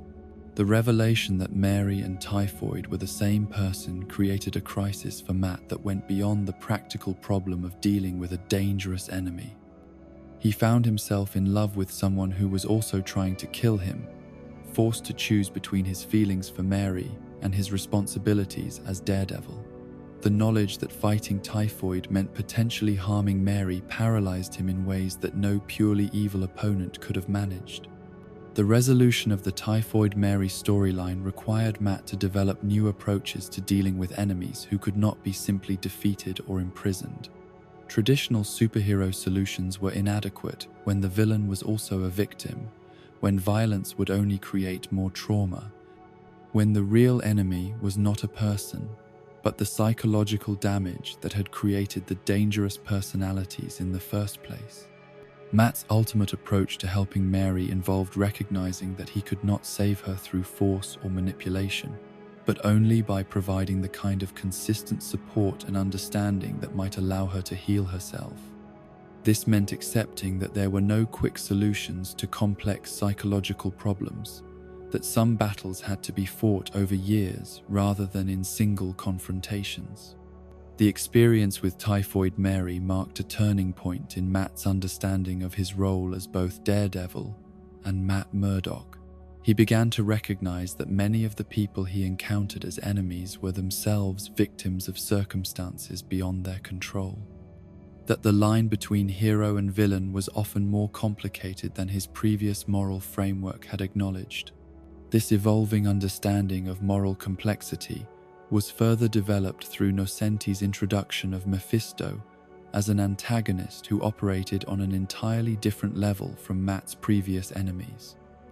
Where figures like the Kingpin or Bullseye were human villains whose motivations could be understood in terms of greed, revenge, or psychological pathology, Mephisto represented something more fundamental, the principle of evil itself, the force that corrupted good intentions and turned virtue into vice. Mephisto's approach to tempting Matt was sophisticated and subtle, recognizing that crude offers of power or wealth would be ineffective against someone whose moral convictions had already been tested by extreme suffering. Instead, the demon focused on Matt's deepest desires and most persistent guilt, offering him not material rewards but the chance to correct what he perceived as his greatest failures. The temptations that Mephisto offered were precisely calibrated to appeal to Matt's psychology. The chance to save people who had died because he had not been fast enough or strong enough. The opportunity to prevent tragedies that his actions as Daredevil had inadvertently caused. The possibility of living a normal life without the constant burden of his dual identity and the suffering it brought to those around him. What made these temptations particularly dangerous was that they were not obviously evil. The desire to save lives, to prevent suffering, to live peacefully with the people he loved, these were good impulses that Mephisto was offering to fulfill. The corruption lay not in the goals themselves, but in the means by which they would be achieved and the price that would be demanded for their fulfillment. Matt's resistance to Mephisto's temptations was not based on a simple rejection of what was being offered, but on a deeper understanding of the nature of good and evil that had been developing throughout his experiences as Daredevil. He recognized that some victories were not worth winning if they required compromising the principles that made victory meaningful in the first place. The psychological battle with Mephisto took place not just in supernatural realms but within Matt's own mind and conscience, as he was forced to examine his motivations and choices with an honesty that was both painful and liberating. The demon's arguments were seductive precisely because they contained elements of truth. Matt had made mistakes. His actions had sometimes caused harm to innocent people. His dual identity did create suffering for those who cared about him. But Matt's ultimate rejection of Mephisto's offers was based on his recognition that accepting responsibility for imperfection was part of what made him human, that the struggle to do right in an imperfect world was more valuable than achieving perfect results through corrupt means. The demon could offer him success without struggle, victory without doubt, but such achievements would be empty because they would require abandoning the very qualities that made success and victory meaningful. The aftermath of his encounter with Mephisto left Matt with a clearer understanding of his own moral framework and a deeper appreciation for the value of doubt and uncertainty in ethical decision-making. He realized that his previous tendency towards self-recrimination and guilt, while often painful, served an important function in keeping him connected to his humanity and responsive to the consequences of his actions. This psychological growth was tested when Matt made the decision to leave New York and embark on a journey across America that would take him away from the familiar environment of Hell's Kitchen and into communities where his baseline, reputation, and relationships provided no protection or guidance. The road trip was both literal and metaphorical, representing his need to discover whether his commitment to justice could survive outside the context that had originally shaped it. The America that Matt encountered during his travels was one marked by economic decline, social fragmentation, and the same kinds of corruption and violence that plagued urban centers like New York. But it was also a place where individual acts of kindness and courage still mattered, where small communities could still come together to protect their most vulnerable members, where hope and decency could survive even in the most difficult circumstances. The adventures Matt experienced during his time on the road were different from his previous exploits as Daredevil, often involving problems that could not be solved through physical confrontation or legal expertise. He encountered situations where the real issues were poverty, addiction, domestic violence, mental illness, and other social problems that required patience, understanding, and long-term commitment rather than superheroic intervention. These experiences taught Matt that being a hero was not just about stopping criminals or saving people from immediate physical danger, but about creating conditions in which communities could thrive and individuals could reach their potential. Sometimes this meant using his abilities as Daredevil to stop obvious villains, but just as often, it meant using his skills as Matt Murdock to help people navigate legal systems, access social services, or simply find the courage to make positive changes in their lives. The journey also forced Matt to confront aspects of American society that his privileged position as a successful attorney in New York had previously shielded him from experiencing directly. He witnessed the impact of economic policies that favored the wealthy at the expense of working families, encountered the effects of inadequate healthcare and education systems, and saw how social prejudices created barriers that were often more difficult to overcome than any supervillain's schemes. But rather than becoming discouraged by these revelations, Matt found that his expanded understanding of social problems actually strengthened his commitment to fighting injustice. He began to see his work as Daredevil as part of a larger struggle that involved not just individual acts of heroism but sustained efforts to create more equitable and compassionate communities. The return to New York that concluded this phase of Matt's development was marked by a renewed sense of purpose and a more sophisticated understanding of what it meant to be a hero in the modern world. He had learned that justice was not just about punishing wrongdoers, but about creating conditions in which wrongdoing was less likely to occur. That protecting the innocent required not just physical courage but also moral imagination and social commitment. The Matt Murdock who emerged from Ann Nocenti's exploration of his character was more complex and psychologically realistic than the version who had existed before Born Again. But he was also more hopeful and more committed to the possibility that individuals could make meaningful differences in their communities. The trauma and doubt that had nearly destroyed him had been transformed into sources of wisdom and empathy that made him a more effective hero and a more complete human being. The foundation that Nocenti established during her tenure on Daredevil would influence how the character was understood and developed for decades to come. Her emphasis on psychological complexity, moral ambiguity, and social responsibility created a template for mature superhero storytelling that acknowledged the real-world complexity of issues like mental illness, addiction, and social inequality, while still maintaining the hopeful vision that had always been central to the superhero genre. Perhaps most importantly, Nocenti's work demonstrated that superhero comics could serve as vehicles for exploring serious themes about human nature and social justice without losing their essential entertainment value or their capacity to inspire readers to believe in the possibility of positive change. The darkness and complexity she brought to Daredevil's world was balanced by a fundamental optimism about the human capacity for growth, healing, and redemption that would continue to define the character through all his subsequent adventures.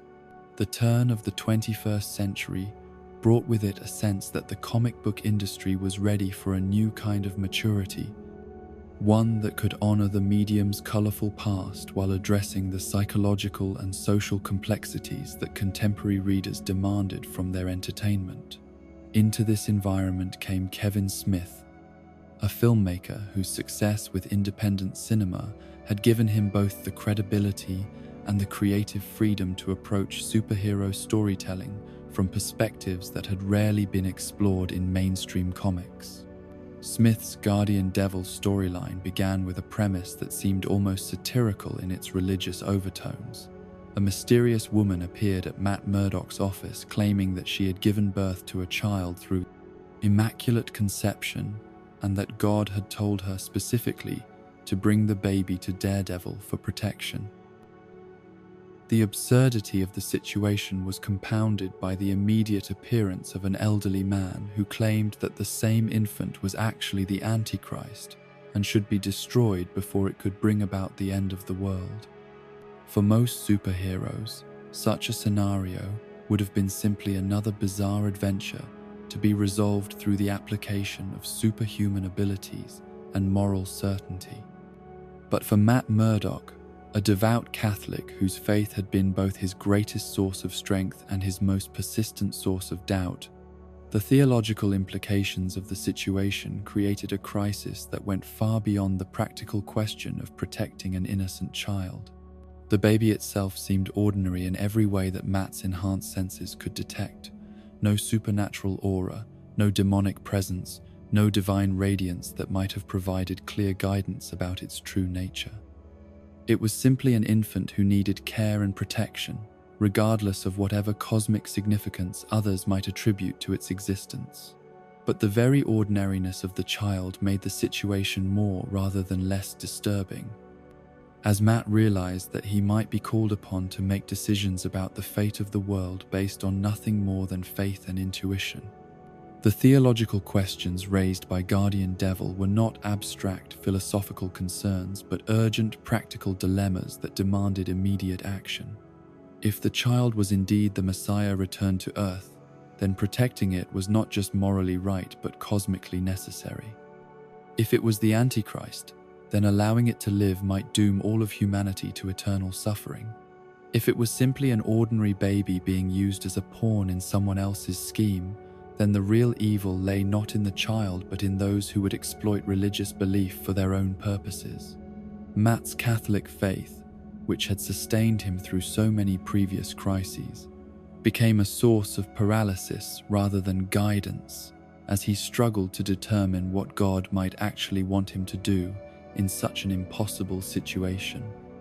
The teachings of the Church provided no clear precedent for dealing with miraculous births in the modern era, and the very nature of faith seemed to preclude the kind of empirical verification that his legal training had taught him to rely upon. The pressure of making such momentous decisions was compounded by simultaneous attacks on other aspects of Matt's life that seemed designed to break down his psychological defenses and cloud his judgment. Foggy Nelson found himself accused of murder, framed by evidence that was circumstantial but compelling enough to result in his arrest and imprisonment. The prospect of his best friend and law partner facing execution for a crime he had not committed added another layer of urgency to an already overwhelming situation. Even more devastating was the revelation that Karen Page had contracted HIV during her years of addiction and self-destruction, and that she had unknowingly passed the virus to Matt during their brief romantic reunion. The knowledge that the woman he had never stopped loving was dying, and that he might be dying as well, created a sense of cosmic injustice that challenged everything Matt believed about divine providence and the meaning of suffering. The medical diagnosis forced Matt to confront his own mortality in ways that his dangerous career as Daredevil had somehow never required. Physical injuries could be healed, broken bones could be mended, but a virus that attacked the very foundation of his immune system represented a different kind of enemy, one that could not be defeated through courage or determination or enhanced senses. Karen's reaction to her diagnosis revealed the full extent of the psychological damage that her years of addiction had inflicted upon her. Rather than focusing on treatment or on making the most of whatever time she had remaining, she became consumed with guilt and self-recrimination, convinced that her illness was divine punishment for the betrayals and moral compromises that had marked her descent into drugs and prostitution. The revelation of her role in revealing Matt's secret identity to the Kingpin added another dimension to her suffering, as she realized that her moment of weakness had set in motion events that had nearly destroyed the person she loved most in the world. The knowledge that she had betrayed Matt not through malice but through desperation made her guilt more rather than less unbearable, as she could not even claim that her actions had been motivated by anger or revenge. Matt's response to learning about Karen's betrayal demonstrated the spiritual growth that had resulted from his previous trials and suffering. Rather than responding with anger or recrimination, he found himself able to understand and forgive her actions. Recognizing that addiction had transformed her into someone whose choices were driven by chemical necessity rather than moral failing, the compassion he showed her during this revelation was perhaps the most genuinely Christ-like behavior he had ever displayed, embodying the kind of unconditional love that his faith taught but that he had often found difficult to practice. The mystery of the baby's true identity gradually unraveled to reveal a conspiracy that was both more mundane and more psychologically complex than either the divine or demonic explanations that had initially been proposed. The mastermind behind the elaborate deception was revealed to be Mysterio, Quentin Beck, a longtime Spider-Man villain who was dying of cancer and had decided to spend his final months orchestrating the most elaborate and devastating illusion of his career. Beck's motivation was not the simple desire for revenge or profit that had driven his previous schemes, but rather a more existential need to create meaning from his impending death. As a master of illusion who had spent his entire criminal career creating false realities, he wanted his final act to be a deception so perfect and so devastating that it would be remembered long after his death as a work of art in its own right. The choice of Daredevil as the target for this ultimate illusion was not random but carefully calculated based on Beck's analysis of Matt's psychological profile. Mysterio recognized that Matt's combination of enhanced senses and religious faith made him uniquely vulnerable to a scheme that blended physical deception with spiritual manipulation. A man who could detect lies through changes in heartbeat and breathing patterns might still be deceived by sufficiently sophisticated technology, while someone whose worldview was shaped by Catholic theology might be more susceptible to plots involving religious themes. The elaborate nature of Beck's scheme revealed the full extent of his genius as a creator of illusions and his understanding of human psychology. Every element of the conspiracy had been designed to exploit specific aspects of Matt's personality and history. The baby was real, but its supposed supernatural origins were fabricated through careful manipulation of the mother's mental state and strategic placement of witnesses who would corroborate the miraculous birth story. The elderly man who had claimed the child was the Antichrist was an actor, coached to deliver his warnings with the kind of desperate sincerity that would be most likely to unnerve a devout Catholic. The timing of Foggy's legal troubles and Karen's medical diagnosis were not coincidental, but had been orchestrated through Beck's connections in the criminal underworld and his access to medical records and laboratory results. The revelation that the entire crisis had been artificially manufactured created a different kind of devastation for Matt than the supernatural explanations he had been considering. The idea that God might test his faith through impossible choices was at least consistent with theological tradition and biblical precedent. But the knowledge that a dying criminal had manipulated him through his deepest beliefs and most intimate relationships felt like a violation that went beyond simple deception to touch something sacred and inviolable. Beck's final confrontation with Daredevil took place not in some exotic location filled with elaborate death traps, but in a simple room where the dying villain could explain his motivations and reveal the full scope of what he had accomplished. There was no climactic battle, no last-minute escape, no promise of future revenge. Instead, there was only a conversation between two men, one of whom was about to die and wanted to ensure that his final victim understood exactly what had been done to him and why. The psychological impact of this conversation was perhaps more devastating than any physical assault Beck could have devised.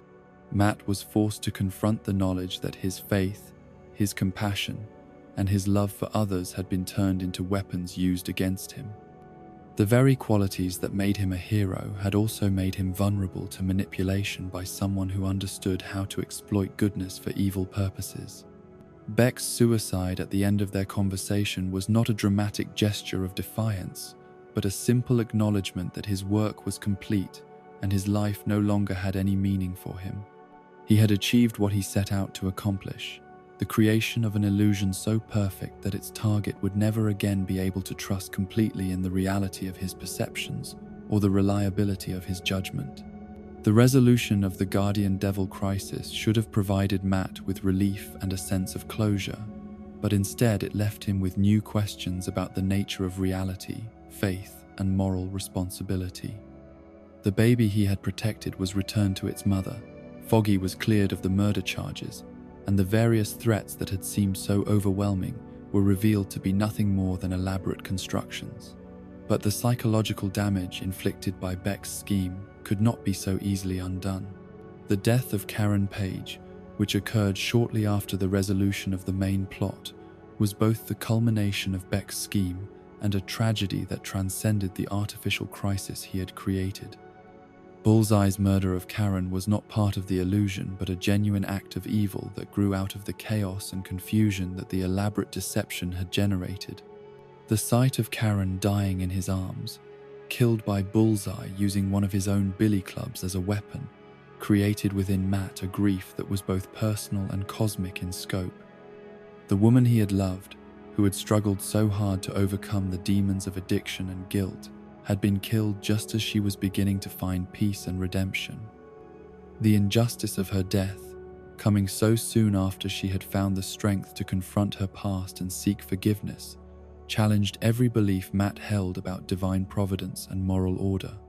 Karen's final words, expressing her fear that she was going to hell because of the things she had done during her years of addiction, created within Matt a spiritual crisis that went beyond grief to touch the very foundations of his faith. Here was someone he loved, someone who had suffered more than enough for any mistakes she had made, dying in terror that God would not forgive her. The theological implications of her fear forced Matt to confront questions about sin, redemption, and divine mercy that his religious education had never adequately addressed.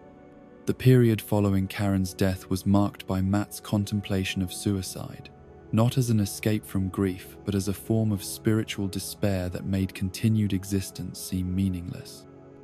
If someone as fundamentally good as Karen could be condemned to eternal punishment for choices made under the influence of addiction, if the universe was structured in such a way that innocents suffered while villains prospered, then perhaps the struggle to maintain faith and moral principles was ultimately futile. It was during this period of deepest despair that Matt discovered Karen's final written words, a letter she had prepared but never sent in, which she expressed her love for him and her gratitude for the hope and meaning he had brought into her life. The letter revealed that despite her fears about divine judgment, she had found in their relationship a kind of redemption that transcended whatever theological doctrines might say about sin and forgiveness. The transition from Kevin Smith's emotionally devastating guardian devil to Brian Michael Bendis's noir-influenced approach to the character represented a shift from theological crisis to street-level realism, but the psychological insights that Smith had developed were carried forward and expanded upon by his successor. Bendis brought to Daredevil a sensibility that was informed by crime, fiction, and film noir, creating stories that explored the intersection between heroism and criminality in ways that were both psychologically complex and dramatically compelling. Bendis's approach to Matt's character was built upon the understanding that being a superhero in the real world would inevitably involve moral compromises and psychological costs that traditional superhero stories had rarely acknowledged.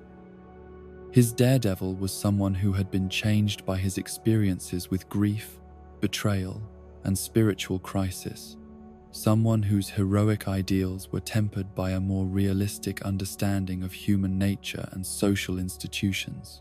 The introduction of Echo, Maya Lopez, as both ally and antagonist demonstrated Bendis's skill at creating characters whose motivations were complex enough to support extended character development. Echo was a deaf Native American woman whose father had worked for the Kingpin before being killed on Wilson Fisk's orders.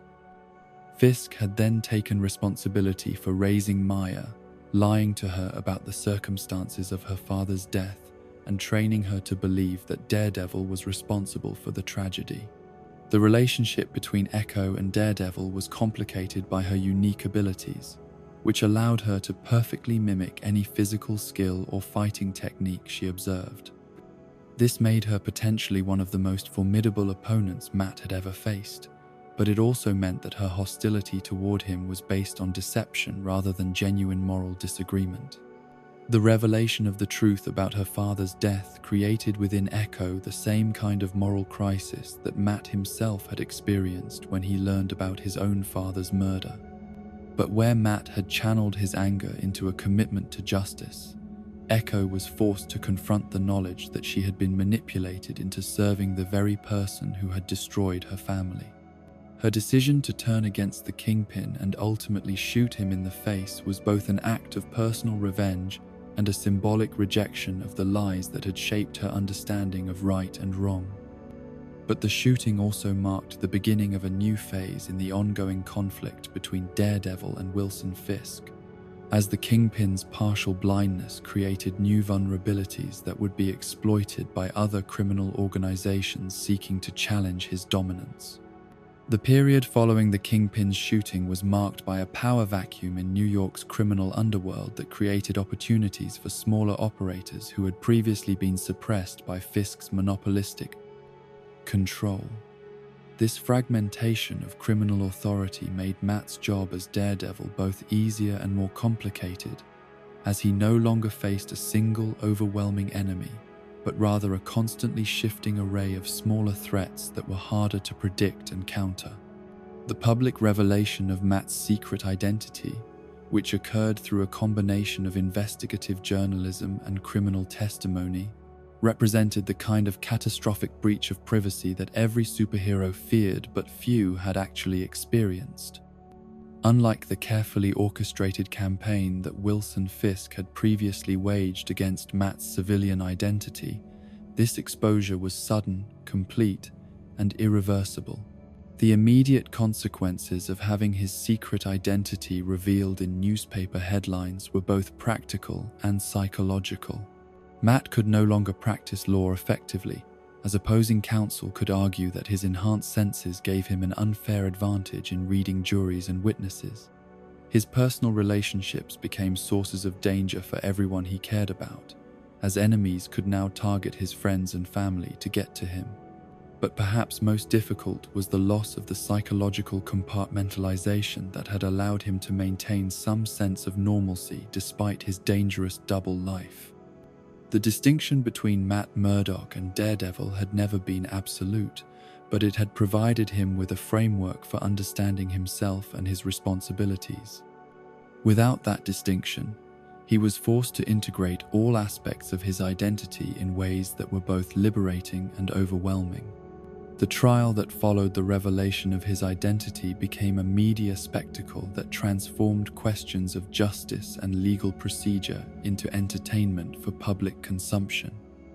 Matt found himself in the unprecedented position of defending his right to exist as Daredevil while simultaneously trying to prove that his actions as a vigilante had been legally and morally justified. The legal arguments surrounding his case touched on fundamental questions about the relationship between individual conscience and social order, between the obligation to obey unjust laws and the right to pursue justice through extra-legal means.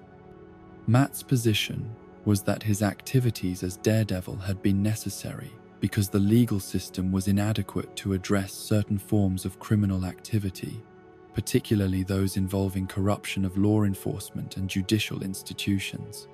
The prosecution's case was built on the argument that vigilante activity, regardless of its motivation or effectiveness, undermined the rule of law and created dangerous precedents that could be exploited by less scrupulous individuals.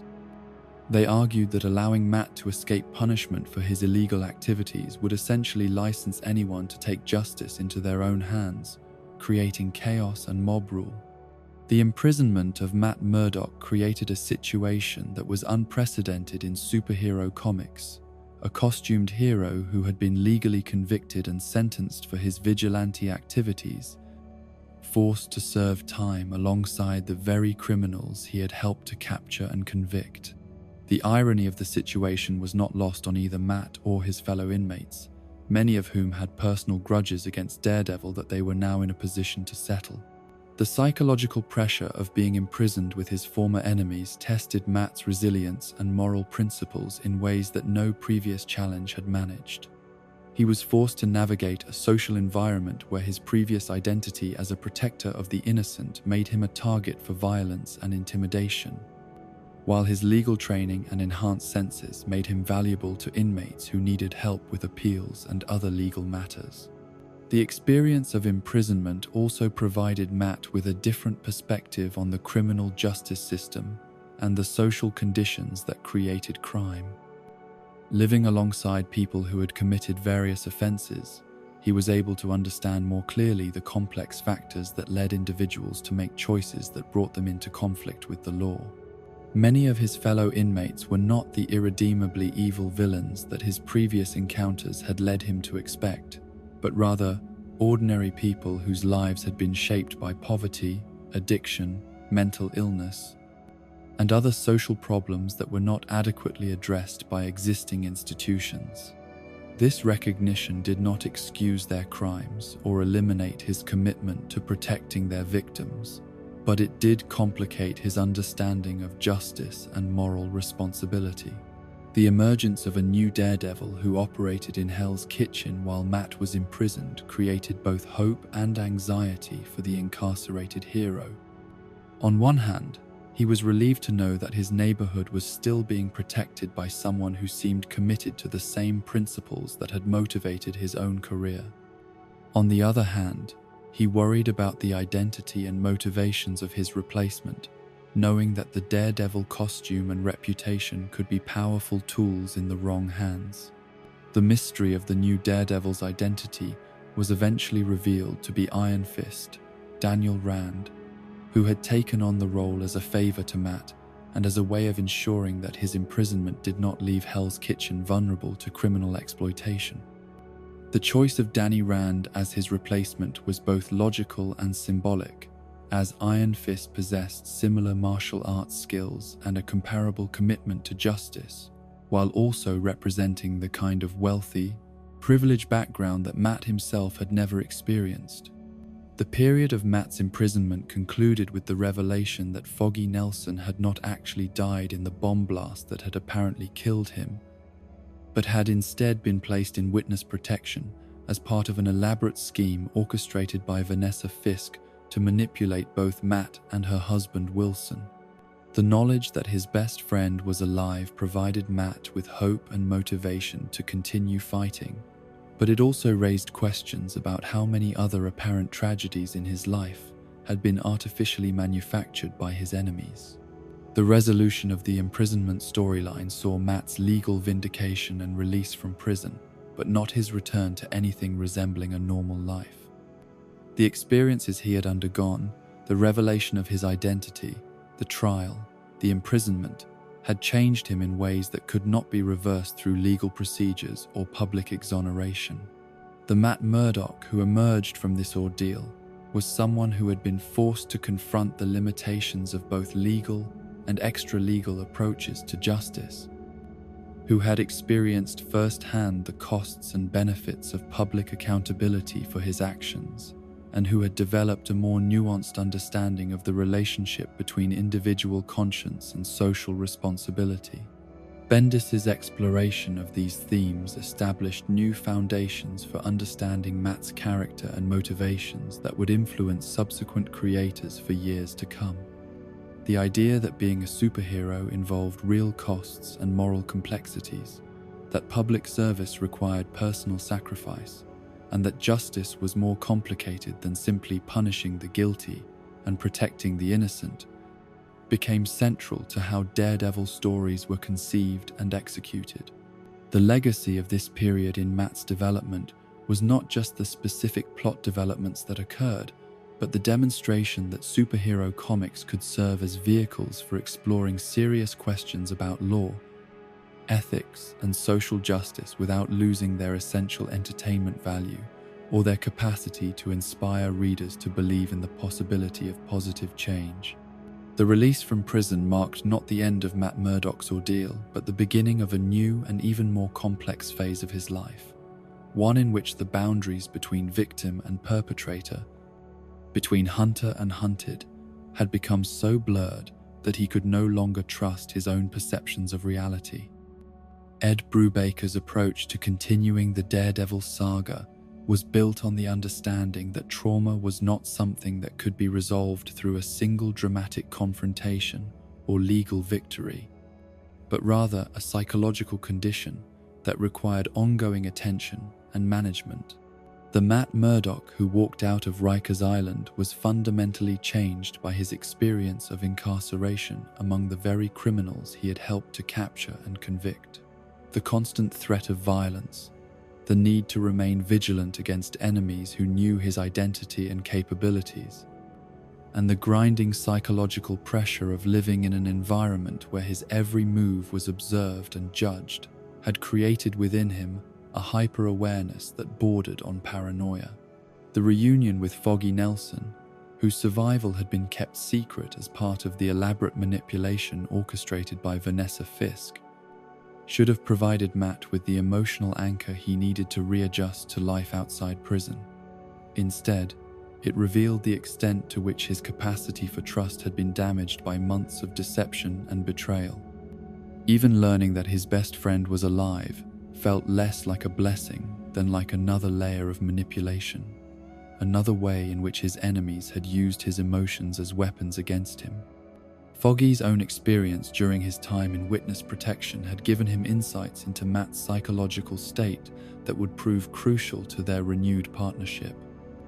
The enforced separation from his normal life, the constant awareness that his safety depended on maintaining a false identity, and the knowledge that people he cared about believed he was dead, had created within Foggy a form of trauma that paralleled Matt's own suffering in different but complementary ways. The relationship that developed between Matt and Miller Donovan during this period was both a source of hope and a reminder of how difficult it had become for him to maintain normal human connections. Miller was a blind social worker whose own experience of navigating the world without sight created an immediate point of connection with Matt that went beyond the superficial attraction that had characterized many of his previous relationships. Miller's blindness meant that she could relate to Matt's experience of the world in ways that sighted people simply could not understand, but it also meant that she was potentially more vulnerable to the dangers that came with being associated with Daredevil. The irony that Matt had found love with someone who shared his disability while simultaneously being unable to protect her from the consequences of his double life created a tension that would define their entire relationship. The courtship between Matt and Miller took place against a backdrop of ongoing threats and investigations that made every moment of happiness feel temporary and precarious. Matt's ability to experience joy had been compromised by months of hypervigilance and psychological trauma, while Miller's own past experiences with violence and loss made her sensitive to the signs of emotional damage in others. Their marriage, when it finally occurred, was both an act of hope and an act of defiance against the forces that sought to isolate Matt from normal human connection. The ceremony itself was conducted under tight security, with guests who had been carefully vetted and locations that had been chosen for their defensibility rather than their romantic appeal.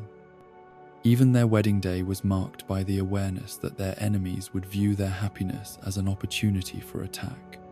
The period immediately following their marriage was marked by a deceptive calm that allowed both Matt and Miller to believe briefly that they might be able to build something resembling a normal life together.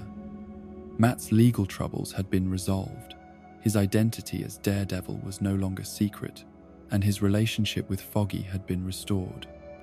For the first time in years, it seemed as though the various crises that had defined his existence might finally be reaching some kind of resolution.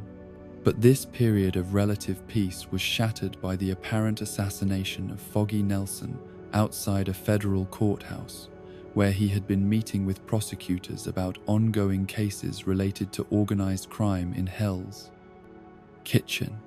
The shooting occurred in broad daylight, witnessed by dozens of people, and was clearly intended not just to eliminate Foggy, but to send a message to Matt about the futility of trying to build a normal life.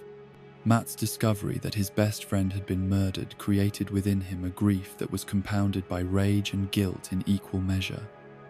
The grief was for the loss of someone who had been the most constant and reliable presence in his life since college, someone whose friendship had provided emotional stability through every crisis he had faced. The rage was directed toward whoever had ordered the killing and toward himself for failing to protect someone who had become a target because of his association with Daredevil. The guilt was perhaps the most destructive emotion of all, as Matt recognized that Foggy's death was the direct result of choices that Matt himself had made. If he had never become Daredevil, if he had found some other way to honor his father's memory and pursue justice, if he had been more careful about maintaining the separation between his two identities, then Foggy would still be alive. The weight of this responsibility threatened to crush what remained of Matt's already fragile psychological equilibrium. The investigation into Foggy's murder led Matt into the darkest corners of his own psyche as he struggled to determine whether his desire for vengeance was compatible with his commitment to justice. The traditional boundaries that had guided his behavior as Daredevil, the refusal to kill, the commitment to working within some version of legal framework, the belief that even criminals deserved some form of due process, seemed inadequate to address the magnitude of his loss and rage. The prison break that Matt organized to escape from Rikers and pursue his friend's killers represented a fundamental departure from the moral principles that had previously defined his heroic identity. The decision to work with Wilson Fisk and Bullseye, two of his most dangerous enemies, in order to achieve his goals showed how completely his grief had overwhelmed his judgment and his values. The alliance with Fisk was particularly troubling because it required Matt to acknowledge that they shared certain goals and methods despite their fundamental moral differences. Both wanted to escape from prison, both had enemies within the criminal justice system, and both possessed the skills and knowledge necessary to navigate the complex social dynamics of incarcerated life. The fact that their temporary partnership was based on mutual benefit rather than trust made it both more practical and more morally compromising. Bullseye's participation in the escape plan added another layer of psychological complexity to an already fraught situation. Matt was forced to rely on someone whose primary motivation was the desire to kill him, someone whose psychotic nature made him completely unreliable as an ally, but whose unique skills made him potentially valuable as a weapon against their common enemies. The prison riot that provided cover for their escape was a chaotic and violent affair that resulted in injuries and deaths among both inmates and guards. Matt's role in instigating this violence, even indirectly, represented another moral compromise that would have been unthinkable during earlier phases of his career. The knowledge that innocent people had suffered because of his need for revenge created additional guilt that compounded his existing psychological trauma. The pursuit of Foggy's killers took Matt across the country and eventually around the world, following a trail of evidence that led from street-level criminals in Hell's Kitchen to international conspiracies involving corporate espionage and political assassination. The scope of the investigation revealed that Foggy's death had not been a simple act of revenge, but part of a larger plan designed to destabilize the legal and political systems that opposed organized crime. The mastermind behind this conspiracy was eventually revealed to be Vanessa Fisk, Wilson's wife, who had orchestrated not just Foggy's apparent murder, but also the entire sequence of events that had led to Matt's imprisonment and psychological breakdown. Her motivation was not simple revenge against Daredevil, but rather a more complex desire to demonstrate the futility of fighting against the forces she and her husband represented. Vanessa's approach to destroying Matt was more sophisticated and psychologically astute than her husband's previous campaigns. Where Wilson had relied primarily on brute force and financial pressure, Vanessa understood that Matt's greatest vulnerabilities were emotional and psychological. She recognized that his commitment to protecting others could be turned into a weapon against him, that his love for his friends could be manipulated to cause him greater pain than any physical assault. The revelation that Foggy had not actually been killed, but had instead been placed in witness protection as part of Vanessa's elaborate scheme created within Matt a complex mixture of relief, anger, and disorientation. The knowledge that his grief had been artificially manufactured, that his moral compromises had been based on a lie, that his psychological breakdown had been the intended result of careful manipulation, was almost more difficult to process than Foggy's actual death would have been. Foggy's own experience during his time in witness protection had been traumatic in ways that paralleled but differed from Matt's imprisonment. The enforced isolation from his normal life, the constant fear of discovery, and the knowledge that his apparent death had caused pain to people he cared about, had created within him a form of survivor guilt that made his eventual reunion with Matt emotionally complex rather than simply joyful. The letter that Foggy had written but never intended Matt to see revealed the depth of his feelings about their friendship and his understanding of the costs that their association had imposed on both of them. His acknowledgement that he had sometimes felt inadequate compared to Matt's superhuman abilities and heroic accomplishments showed a vulnerability that he had rarely displayed during their years of partnership. But the letter also revealed Foggy's growth during their separation, his recognition that he had often relied too heavily on Matt's protection and guidance rather than developing his own capacity for independent action and moral decision-making. His promise to be more self-reliant and less of a burden on their friendship showed that his experience of apparent death and resurrection had been transformative rather than simply traumatic. The resolution of the conspiracy required Matt to make a choice that tested his commitment to justice against his desire for personal revenge. Vanessa Fisk, dying of cancer and facing the end of her life, offered to provide evidence that would expose the corruption she had helped to create and protect, but only if Matt agreed to represent her husband in court and secure his release from prison. The ethical implications of this bargain were staggering. Accepting Vanessa's offer would mean using his legal skills to free one of the most dangerous criminals in the world, someone whose release would inevitably result in additional suffering for innocent people. But rejecting the offer would mean allowing systematic corruption to continue unchecked, protecting criminals and corrupt officials who were responsible for countless crimes against the people Matt had sworn to protect. Matt's decision to accept Vanessa's terms and represent Wilson Fisk in court represented a form of moral pragmatism that would have been foreign to his earlier understanding of justice. He recognized that perfect solutions were not always available, that sometimes the choice was between different forms of harm rather than between good and evil, that the pursuit of justice sometimes required accepting responsibility for consequences that were morally ambiguous at best. The courtroom scenes in which Matt argued for Fisk's release were among the most psychologically complex in the character's history, as he was forced to use all his legal skills and rhetorical abilities to advocate for someone whose freedom he personally opposed. The professional competence he displayed in representing Fisk was genuine, but it was accompanied by a sense of moral compromise that would influence his understanding of justice for years to come. Wilson Fisk's reaction to being represented by his longtime enemy was characteristic of his complex psychology and his grudging respect for Matt's capabilities. He understood that Matt's decision to represent him was based on principle rather than any change of heart about their fundamental conflict, and this knowledge made the representation more rather than less significant in his eyes. The successful conclusion of Fisk's case and his subsequent exile from the United States provided a temporary resolution to their long-standing conflict, but it also established new parameters for their relationship that would influence future encounters. Matt had demonstrated that he was capable of putting abstract justice above personal animosity, while Fisk had been forced to accept help from someone he had spent years trying to destroy.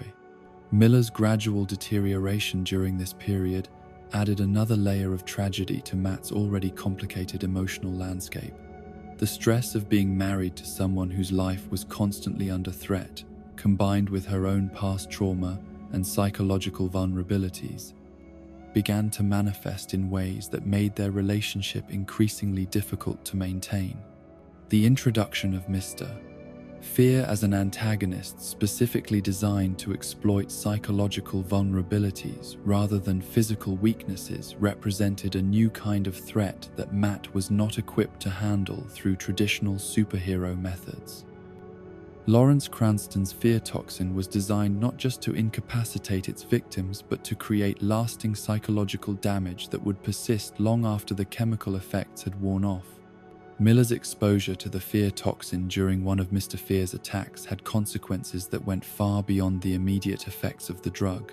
The chemical alteration of her brain chemistry, combined with the existing stresses in her life, created a form of psychological instability that manifested in violent and unpredictable behavior that was completely contrary to her normal personality. The sight of his wife attacking innocent people while under the influence of the fear toxin created within Matt a new form of helplessness that was more profound than any physical defeat he had ever experienced. This was someone he loved acting in ways that were completely contrary to her moral nature, and there was no enemy he could fight or puzzle he could solve that would restore her to her normal self. The knowledge that Mr.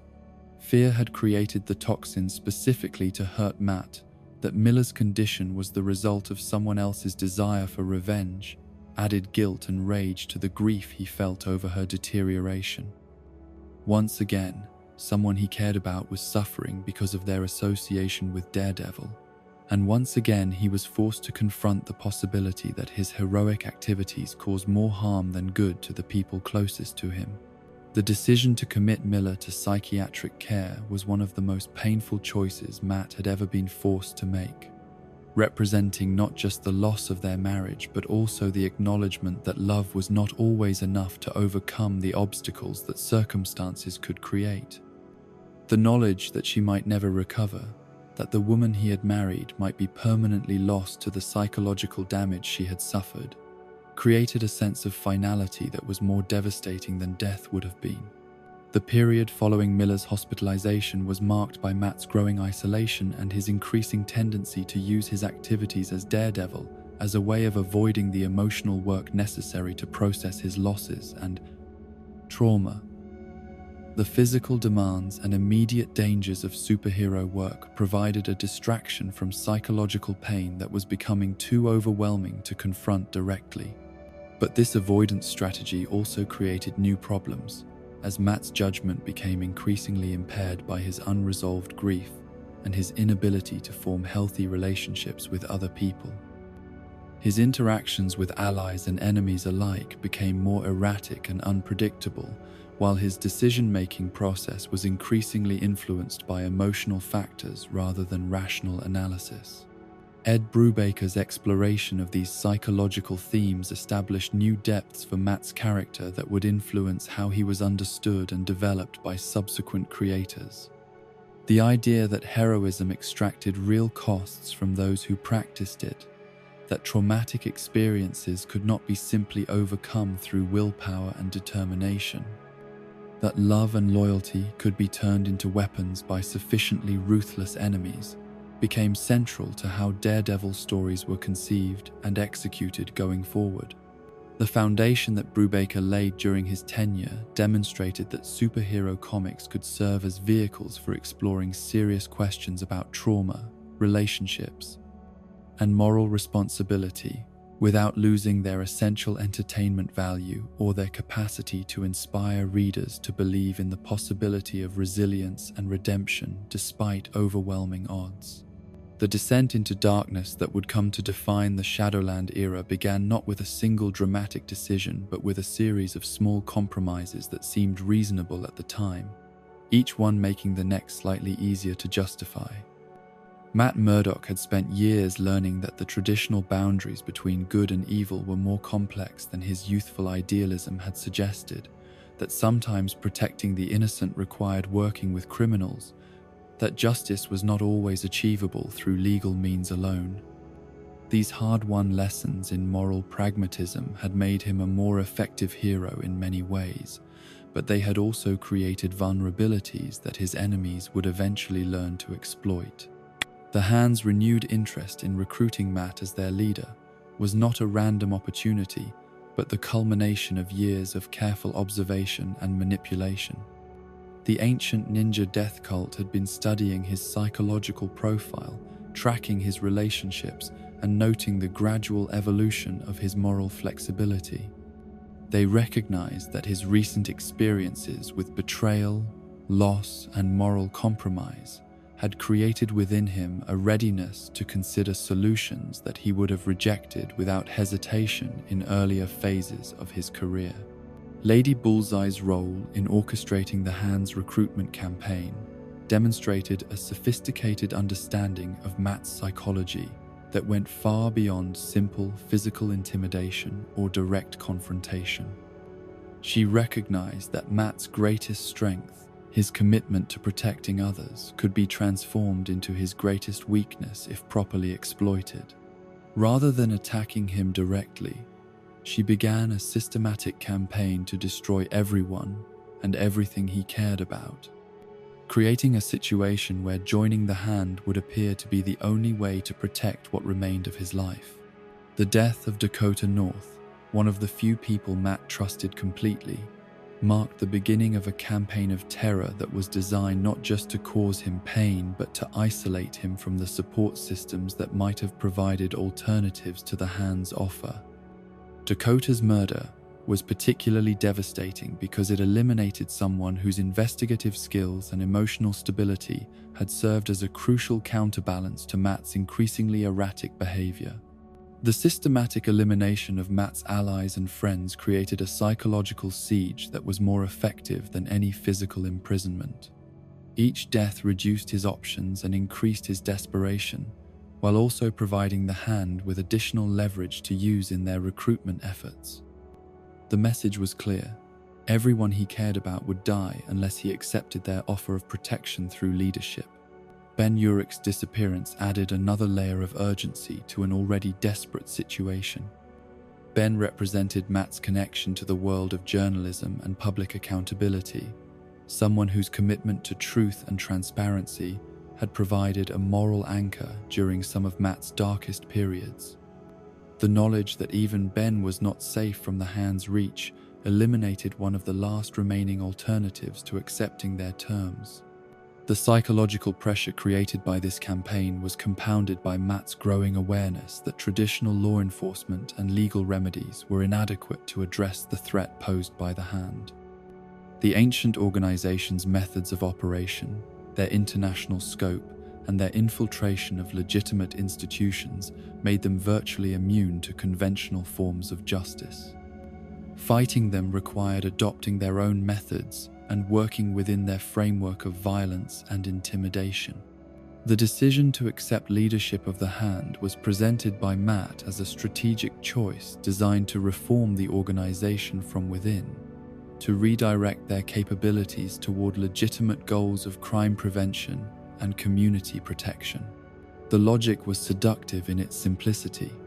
If he could not destroy the Hand, perhaps he could transform it into something that served his own vision of justice rather than their traditional worship of death and chaos. The ritual that formally invested Matt with leadership of the Hand was designed to appear voluntary while actually incorporating elements of psychological manipulation and spiritual possession that would gradually erode his ability to resist their influence. The ceremony drew upon ancient traditions that blended martial arts training with mystical practices, creating an altered state of consciousness that made participants more susceptible to external control. The Beast of the Hand, an entity that represented the accumulated spiritual corruption of centuries of violence and betrayal, began its possession of Matt's consciousness during this ceremony. The possession was not immediate or complete, but rather a gradual process that slowly replaced his moral judgment with the Hand's philosophy of dominance through fear and violence. Matt's initial period as leader of the Hand was marked by what appeared to be positive changes in the organization's methods and goals. Under his direction, they began targeting genuinely dangerous criminals, focusing their efforts on individuals and organizations that posed real threats to community safety. The precision and effectiveness of their operations seemed to vindicate his belief that their capabilities could be redirected toward beneficial purposes. The construction of Shadowland Fortress in the heart of Hell's Kitchen represented the physical manifestation of Matt's vision for a new kind of crime prevention organization. The fortress was designed to serve as both headquarters for Hand operations and as a symbol of their commitment to protecting the community from external threats. The building's imposing architecture and strategic location sent a clear message that this neighborhood was under new management. The fortress was more than just a building. It was a statement about Matt's evolving understanding of what effective heroism required in the modern world. Traditional superhero methods, which relied on responding to crimes after they had already been committed, seemed inadequate to address the systemic problems that created criminal behavior in the first place. Shadowland represented an attempt to create a more proactive approach to crime prevention, one that would deter criminal activity through visible displays of power and competence. The Hand ninjas who occupied the fortress were trained according to Matt's specifications, taught to use their lethal skills in service of what he presented as legitimate goals of community protection. The transformation of ancient assassins into something resembling a private police force was both impressive and troubling, demonstrating Matt's ability to inspire loyalty, while also revealing the extent to which his moral boundaries had shifted. The early operations conducted by Matt's reformed hand were carefully chosen to build public support and demonstrate their effectiveness at addressing problems that conventional law enforcement had been unable to solve. Drug dealers who had operated with impunity for years suddenly found themselves facing opponents who were both more skilled and more ruthless than any police officers. Corrupt officials who had grown comfortable in their positions of power discovered that their traditional protections were no longer sufficient to ensure their safety. The success of these operations created a feedback loop that reinforced Matt's belief in the righteousness of his approach. The reduction in certain types of criminal activity, the positive response from some community members who felt safer under his protection, and the obvious fear that his organization inspired in genuine criminals, all seemed to validate his decision to work with the Hand rather than against them. But the Beast's influence was gradually corrupting Matt's judgment in ways that made him less able to recognize the ethical problems inherent in his methods. The entity fed on violence and fear, growing stronger with each act of intimidation and brutality committed by his followers. As the Beast's power increased, Matt's ability to maintain the moral distinctions that had previously guided his behavior began to deteriorate. The first clear sign that something fundamental had changed in Matt's psychology came when he authorized the execution rather than arrest of a criminal who posed no immediate threat to innocent people. The decision was rationalized as necessary to prevent future crimes and to maintain the deterrent effect that was crucial to his organization's effectiveness. But it represented a crossing of a line that he had never previously been willing to approach. The killing was carried out by hand ninjas under Matt's direct orders, making him responsible not just for authorizing the death, but for transforming his followers into executioners. The ease with which this transformation occurred revealed how completely the Hand's philosophy had infiltrated his decision-making process, replacing his former commitment to preserving life with a utilitarian calculus that treated murder as an acceptable tool of crime prevention. The reaction of the broader superhero community to Matt's increasingly authoritarian methods created new conflicts that further isolated him from potential sources of moral guidance and practical support. Heroes who had once considered him an ally began to view him as a threat, while his former friends and partners found themselves unable to recognize the person he was becoming. Spider-Man's attempts to reach out to Matt and understand what had happened to him were met with hostility and dismissal that shocked both characters and their readers. The conversation between them revealed the extent to which Matt's personality had been altered by the Beast's influence, as he displayed a combination of paranoia, grandiosity, and casual contempt for human life that was completely contrary to his previous character. Luke Cage and Iron Fist's efforts to investigate what was happening in Hell's Kitchen brought them into direct conflict with Matt's organization, creating battles that pitted former allies against each other in ways that highlighted the tragic nature of Matt's transformation. These conflicts were particularly painful because they involved people who genuinely cared about Matt and wanted to help him, but who were forced to treat him as an enemy because of the threat he posed to innocent people. The involvement of other street-level heroes in opposing Matt's operations created a civil war within the superhero community that had implications far beyond Hell's Kitchen. The moral questions raised by his methods, whether effective crime prevention justified authoritarian tactics, whether the ends could justify increasingly violent means, whether communities had the right to choose security over freedom, divided heroes along philosophical lines that had not previously been clearly defined. Daredevil's confrontation with the Punisher during this period was particularly significant because it represented a meeting between two characters whose approaches to crime fighting had evolved in opposite directions. Frank Castle had always been willing to kill criminals, but his methods were guided by a consistent moral code that focused on punishing the guilty rather than controlling the innocent. Matt's approach under the Beast's influence was more concerned with maintaining order and demonstrating power than with any coherent principle of justice. The battle between them was as much philosophical as physical, with Frank serving as an unexpected voice of moral clarity in pointing out the contradictions and dangers inherent in Matt's methods. The irony that the Punisher was calling for more restraint and consideration of consequences was lost on Matt in his corrupted state, but it served to highlight how far he had fallen from his original moral framework. The capture and imprisonment of several heroes who had opposed his operations marked Matt's complete transformation from protector to tyrant. The decision to treat former allies as enemies to be neutralized rather than as friends who deserved explanation and consideration revealed the extent to which the Beast had replaced his capacity for empathy and moral reasoning with a purely strategic approach to human relationships. Foggy Nelson's attempts to reach Matt during this period were particularly heartbreaking because they demonstrated the persistence of genuine friendship and loyalty in the face of behavior that seemed to justify complete abandonment.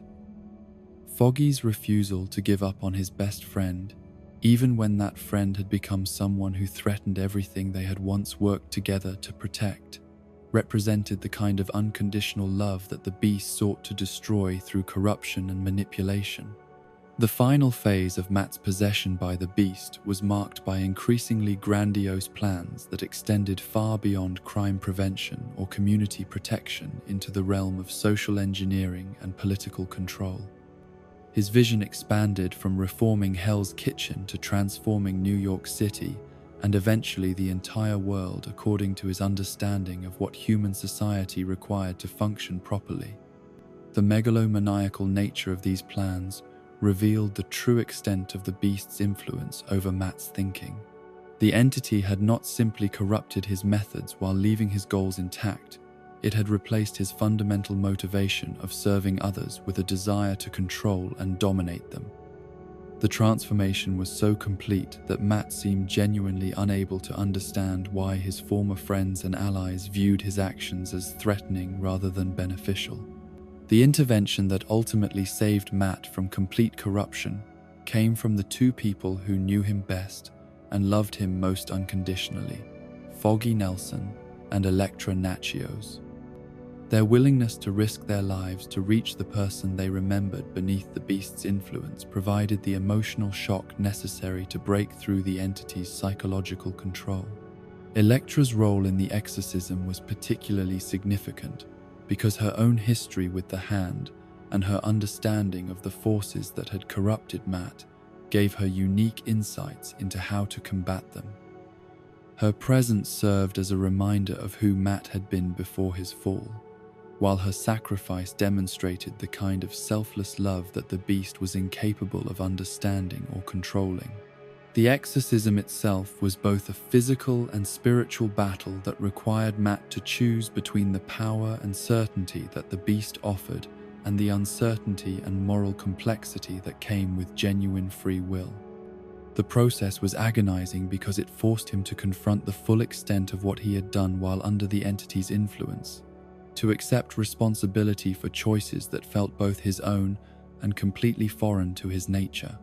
The destruction of Shadowland Fortress and the dissolution of Matt's reformed Hand marked the end of his brief career as an authoritarian leader, but it also left him with psychological scars that would take years to heal. The knowledge that he was capable of becoming everything he had once fought against, that his commitment to justice could be perverted into a desire for control, created within him a fundamental uncertainty about his own moral reliability.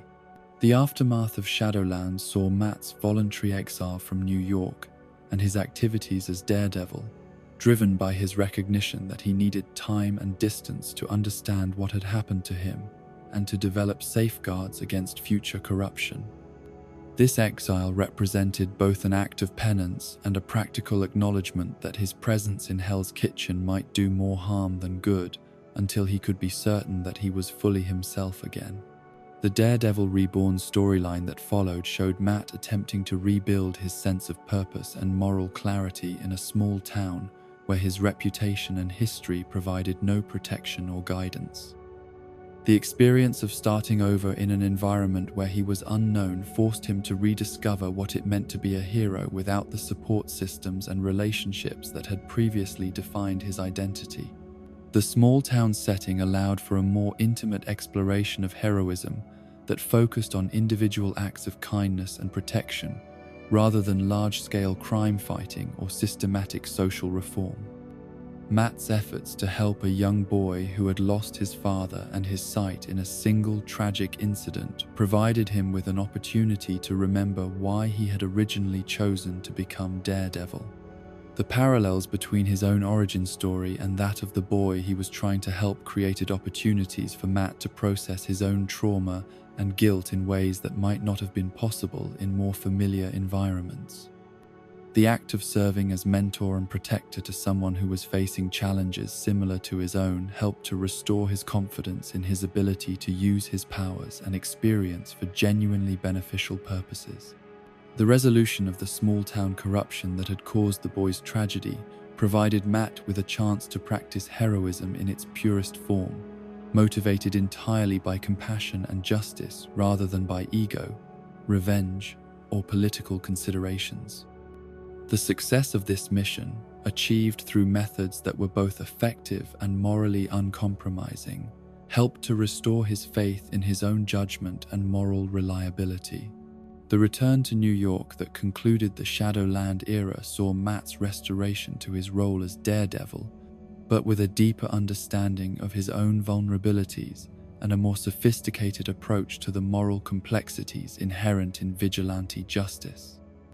The experience of corruption and redemption had not left him unchanged, but it had ultimately strengthened rather than weakened his commitment to protecting the innocent and serving the cause of justice. The decision that would define the next chapter of Matt Murdock's life came not through dramatic revelation or external pressure, but through a quiet moment of recognition that the psychological patterns which had dominated his existence for decades were no longer serving any constructive purpose. The Matt Murdock who returned to New York following his exile and redemption was fundamentally the same person who had worn the costume for years. But he was also someone who had gained enough distance from his own suffering to recognize that pain was not the same thing as wisdom, that trauma was not the same thing as depth, and that the capacity for happiness was not a betrayal of those he had lost, but rather a form of honoring their memory. Mark Waid's approach to the character was built on the revolutionary premise that a hero who had experienced as much darkness and loss as Matt Murdock might choose to respond not with greater grimness, but with a deliberate commitment to finding joy and meaning in his daily existence. This was not the artificial optimism of someone who had never known suffering, but rather the hard-won hopefulness of someone who had been broken down to his essential components and had chosen to rebuild himself according to different principles. The shift in Matt's psychological approach was visible in even the smallest aspects of his behavior and decision-making. Where he had once approached every situation with the assumption that it would inevitably lead to tragedy and loss, he now consciously chose to look for possibilities for positive outcomes and constructive solutions. Where he had once been quick to assume the worst about people's motivations and intentions, he now made deliberate efforts to give others the benefit of the doubt and to seek understanding rather than judgment. This transformation was not accomplished overnight or without conscious effort. Matt had to actively work against decades of ingrained psychological habits, consciously choosing optimism over pessimism, hope over despair, trust over suspicion. The process was often difficult and sometimes felt artificial, but he persisted because he had finally recognized that his previous approaches to processing trauma and loss had been making his life more rather than less difficult. The relationship that developed with Kirsten McDuffie represented Matt's new commitment to emotional honesty and psychological health in ways that his previous romantic attachments had not been able to achieve. Kirsten was an assistant district attorney whose professional competence and personal integrity made her both an intellectual equal and a worthy partner for someone whose life was as complex and demanding as Matt's had become. What made their relationship different from Matt's previous romantic entanglements was not just Kirsten's individual qualities, but also Matt's own emotional maturity and willingness to be vulnerable in constructive, rather than destructive ways. He was finally at a point in his psychological development where he could accept love and support without immediately assuming that doing so would somehow endanger the person offering them. Kirsten's knowledge of Matt's secret identity from the beginning of their relationship eliminated many of the sources of tension and deception that had undermined his previous romantic partnerships. She understood from the start what it meant to be involved with someone who lived a double life, and she made a conscious choice to accept both the benefits and the risks that came with loving Daredevil as well as Matt Murdock.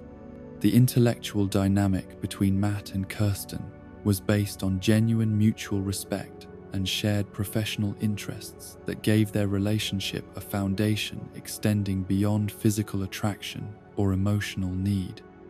Their discussions of legal cases, ethical dilemmas, and questions of justice provided them with common ground that could withstand the pressures and complications that inevitably arose from Matt's activities as a superhero. The decision to relocate their practice to San Francisco represented Matt's recognition that sometimes the healthiest response to psychological patterns that had become destructive was to change the external circumstances that reinforced those patterns. Hell's Kitchen had been the site of so many tragedies and traumatic experiences that simply being there triggered emotional responses that made healing and growth more difficult. San Francisco offered both literal and metaphorical distance from the memories and associations that had kept Matt trapped in cycles of guilt and self-recrimination. The physical beauty of the city, the different rhythm of life on the West Coast, and the absence of familiar landmarks associated with past losses, all contributed to creating an environment where different ways of thinking and feeling seemed possible. The legal practice that Matt and Kirsten established together was consciously designed to focus on cases that allowed them to help people in constructive, rather than simply reactive ways. Rather than waiting for crimes to be committed and then seeking justice after the fact, they looked for opportunities to prevent problems from developing and to address systemic issues that created conditions for criminal behavior. Their work with immigration cases, civil rights violations, and corporate misconduct allowed them to use their legal skills to protect vulnerable populations and to challenge institutional practices that caused harm to ordinary people.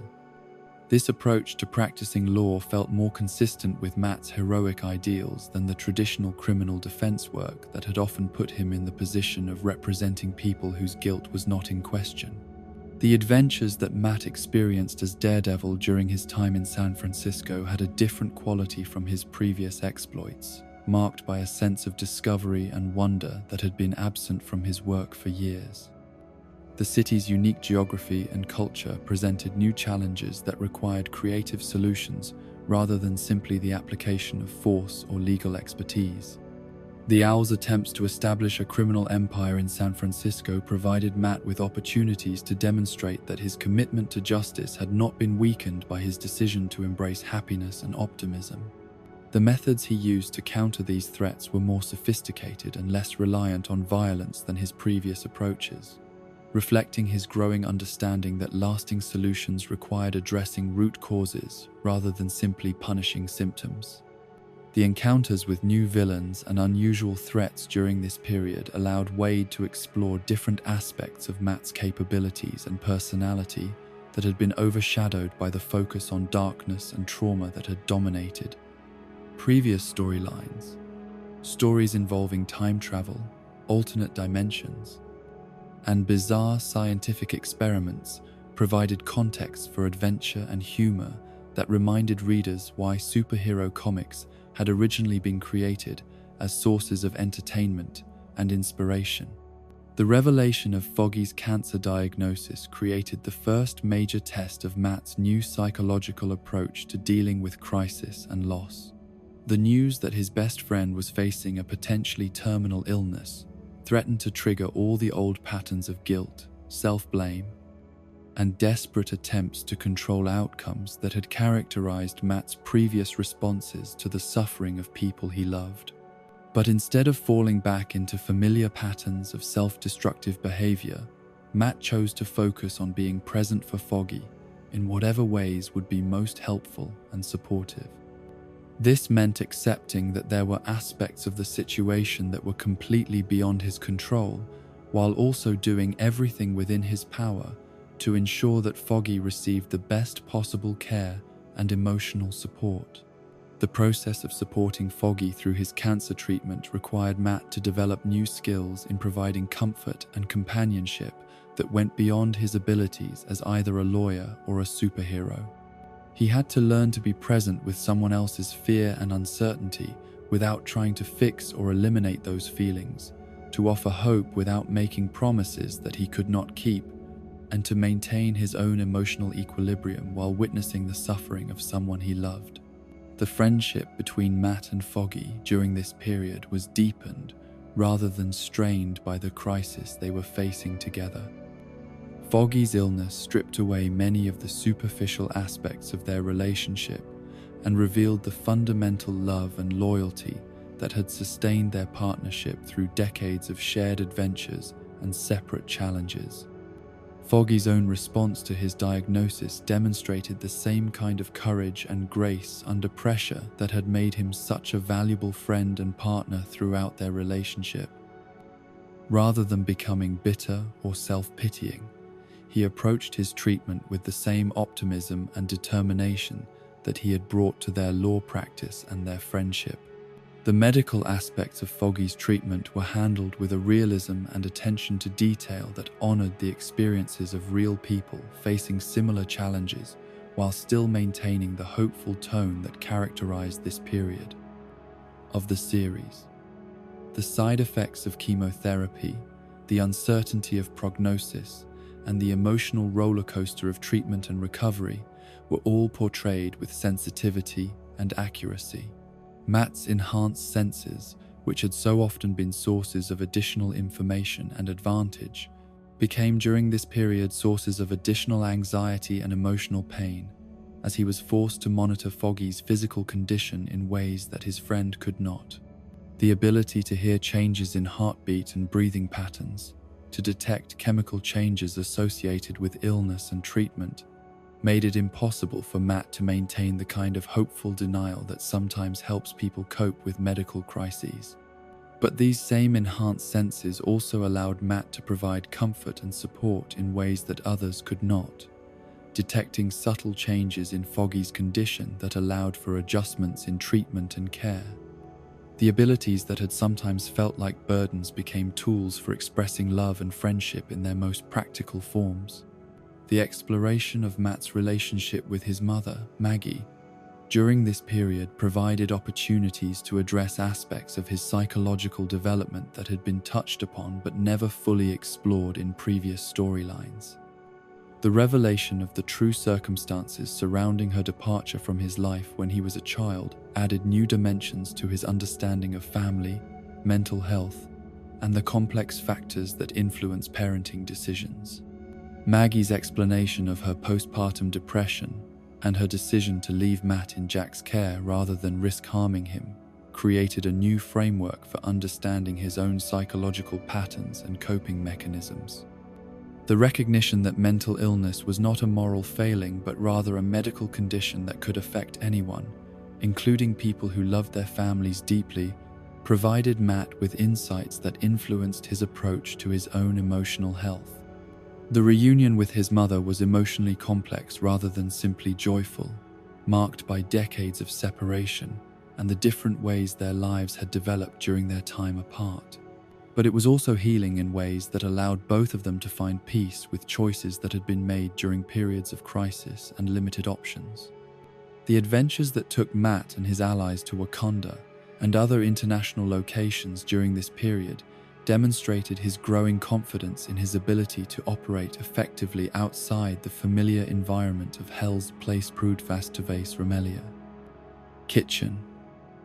These stories showcased his skills as both a detective and a diplomat, highlighting aspects of his character that had been overshadowed by his reputation as a fighter and crime fighter. The relationship with Black Panther that developed during these international adventures was based on mutual respect between two heroes who had both experienced the challenges of balancing personal desires with public responsibilities.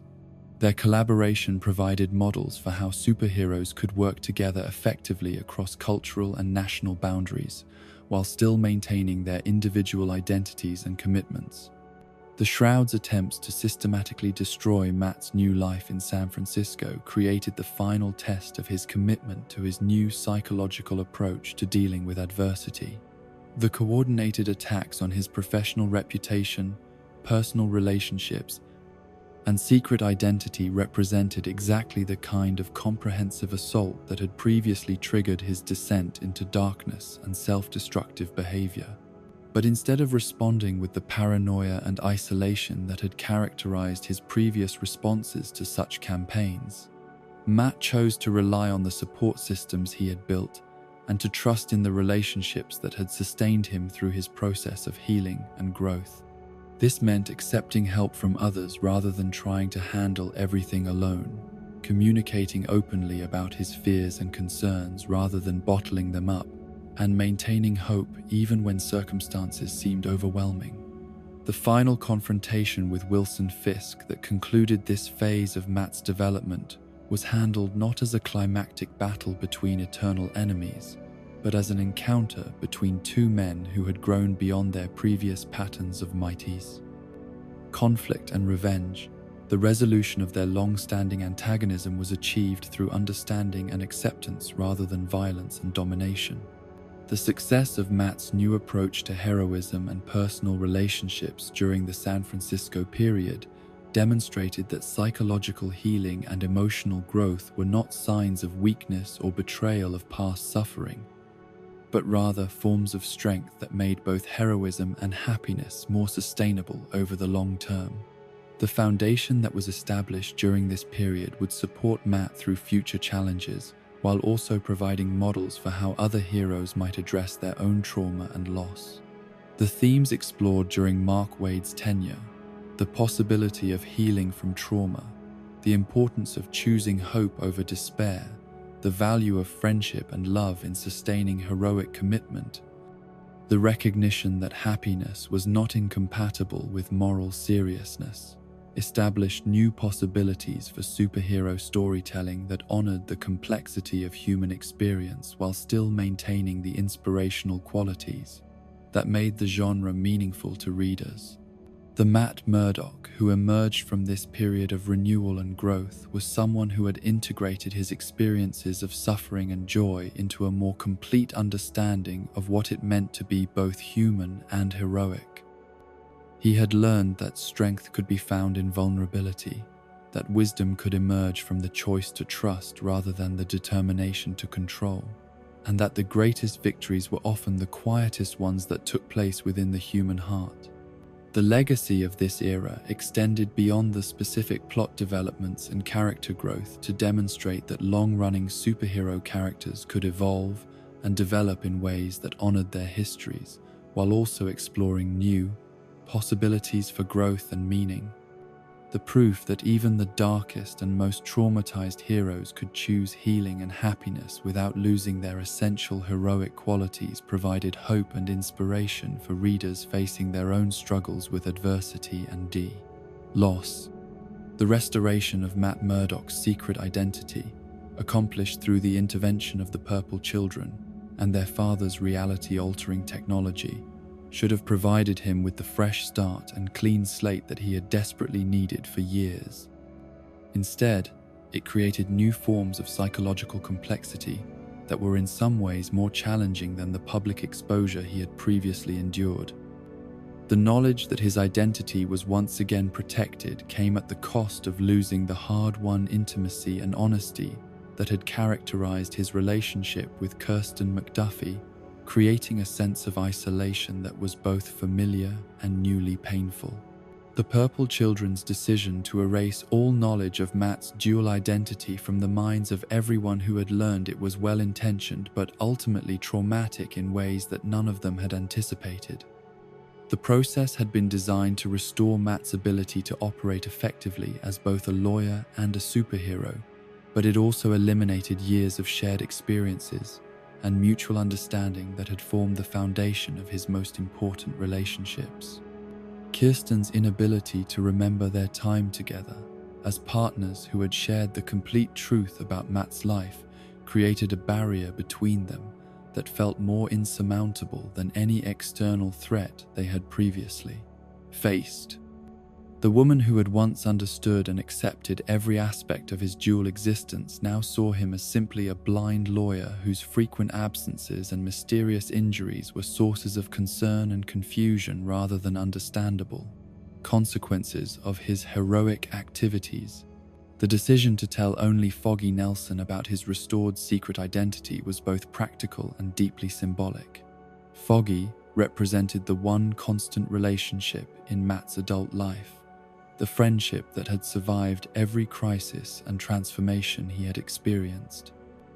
If anyone could be trusted with the knowledge of who he really was and what he had sacrificed to protect others, it was the man who had stood by him through decades of increasingly dangerous and morally complex adventures. But even this relationship was changed by the artificial restoration of secrecy, as Foggy found himself once again in the position of being one of the few people who understood the full scope of Matt's responsibilities and sacrifices. The burden of keeping such a significant secret, combined with the knowledge of how much Matt had lost in order to regain his anonymity, created new pressures that tested the strength of their friendship in unexpected ways. The introduction of Samuel Chung, known as Blindspot, as Matt's new partner and protege, represented his attempt to rebuild the kind of mentor-student relationship that he had once enjoyed with Stick, but from the position of teacher rather than student. Samuel was a young man whose own experiences with tragedy and loss had led him to seek training and guidance from someone who could teach him to use his pain constructively rather than destructively. Blindspot's invisibility technology, which made him undetectable to most forms of surveillance and observation, provided tactical advantages that complemented Matt's enhanced senses while also creating new challenges for their partnership. Samuel's youth and inexperience meant that he required careful guidance and protection, but his enthusiasm and moral clarity also served to remind Matt of his own original motivations for becoming a hero. The relationship between Matt and Samuel was complicated by the older man's awareness of how dangerous it was to involve anyone else in his activities as Daredevil. The history of tragedy that had befallen so many of the people he had cared about made him simultaneously protective of his young partner and reluctant to become too emotionally invested in someone whose association with him might ultimately prove fatal. The Muse emerged as one of the most psychologically disturbing and conceptually challenging villains Matt had ever encountered, representing a form of evil that was both artistic and utterly nihilistic. The Muse's approach to murder as a form of creative expression, using the blood of his victims to create works of art that were genuinely beautiful in their composition and technique, challenged traditional assumptions about the relationship between aesthetics and morality. The Muse's ability to induce sensory overload in anyone who came within close proximity to him posed a unique threat to Matt's enhanced senses, creating a situation where his greatest advantages became severe disadvantages. The overwhelming flood of sensory information that the Muse could generate was not just disorienting but actually painful for someone whose nervous system was calibrated to process much more subtle environmental cues. The psychological impact of encountering someone who could turn Matt's enhanced senses against him was profound, creating a form of vulnerability that he had rarely experienced since gaining his abilities. The knowledge that there were enemies who could not just match his physical capabilities but actually use his unique gifts to incapacitate him forced him to develop new strategies and approaches to crime fighting that did not rely exclusively on sensory advantages. The Muse's capture and mutilation of Blindspot represented a direct attack on Matt's attempt to train a successor and build a lasting legacy beyond his own activities as Daredevil. The removal of Samuel's eyes was both a practical assault on his ability to function as a hero and a symbolic destruction of the mentorship relationship that had been developing between them. The sight of his young partner lying blinded and broken in a hospital bed created within Matt a familiar mixture of guilt, rage, and self-recrimination that threatened to drag him back into the psychological patterns he had worked so hard to overcome. The knowledge that Samuel's suffering was a direct result of his association with Daredevil reactivated all of Matt's fears about the dangers inherent in allowing others to become involved in his mission. Samuel's decision to make a bargain with the Beast of the Hand in order to regain his sight represented the kind of Faustian choice that Matt himself had faced during his darkest periods. The young man's willingness to accept corruption in exchange for the restoration of his abilities served as a mirror for Matt's own susceptibility to moral compromise when faced with overwhelming loss and desperation. The revelation that Samuel had been transformed by his contact with the Beast into someone who was no longer entirely trustworthy created a new form of tragedy for Matt, as he was forced to acknowledge that his attempt to train a successor had instead created another potential enemy. The knowledge that the corruption was not Samuel's fault, but rather the result of circumstances beyond his control, made the situation more, rather than less, heartbreaking.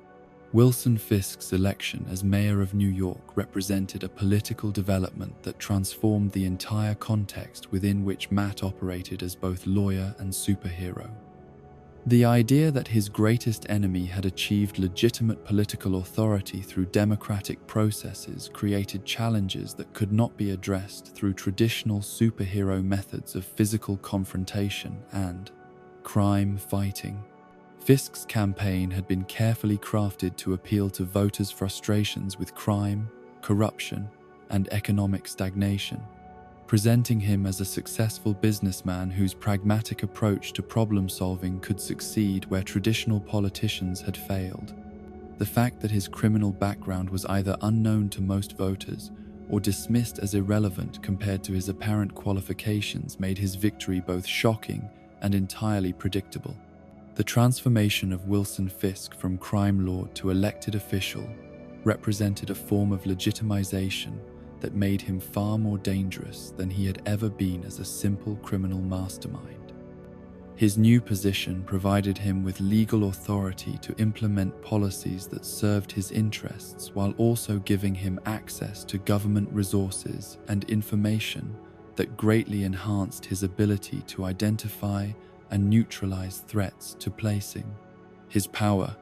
Matt's decision to accept a position as deputy mayor in Fisk's administration was one of the most controversial and morally complex choices of his entire career, representing either a brilliant strategic maneuver to monitor and limit his enemy's activities or a fundamental compromise of his principles that made him complicit in whatever corruption and harm might result from Fisk's policies.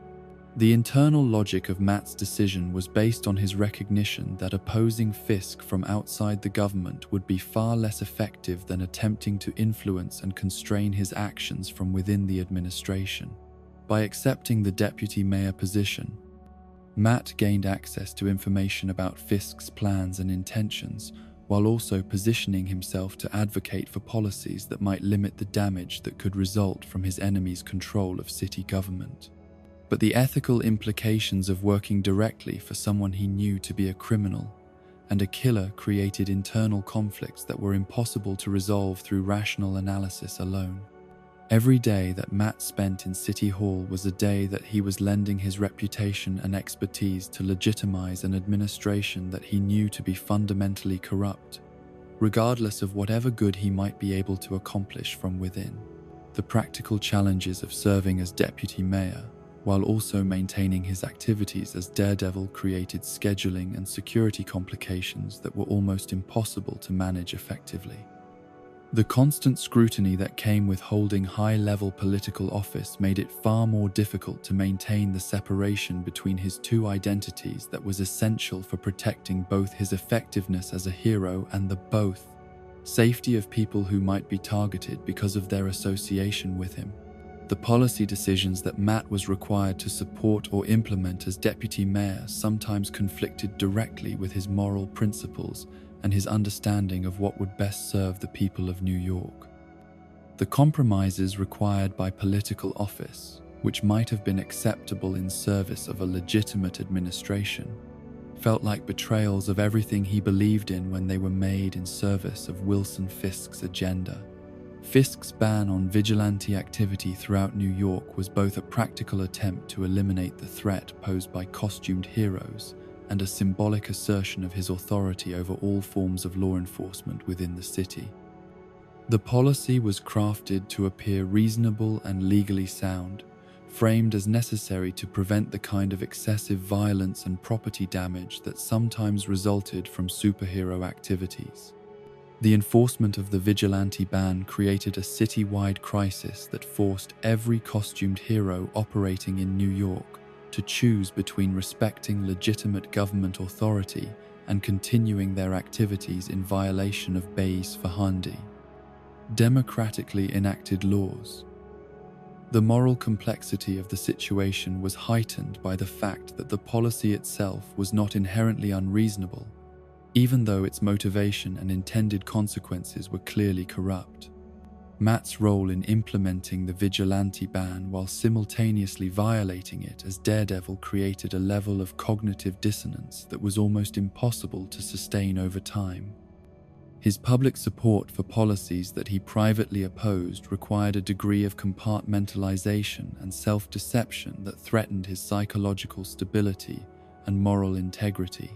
The arrest and imprisonment of heroes who continued their activities in defiance of the ban created a series of moral crises for Matt, as he was forced to choose between his loyalty to the superhero community and his responsibilities as a ban marquee.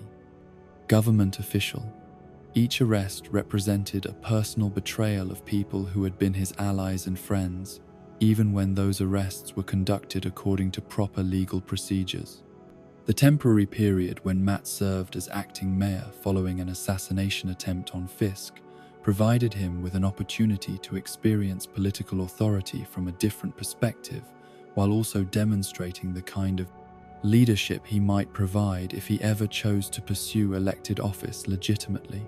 His brief tenure was marked by attempts to reverse the most harmful of Fisk's policies, while also addressing long-standing problems that had been neglected by previous administrations. The experience of wielding genuine political power was both intoxicating and sobering for someone whose entire adult life had been spent working around or against established authority structures.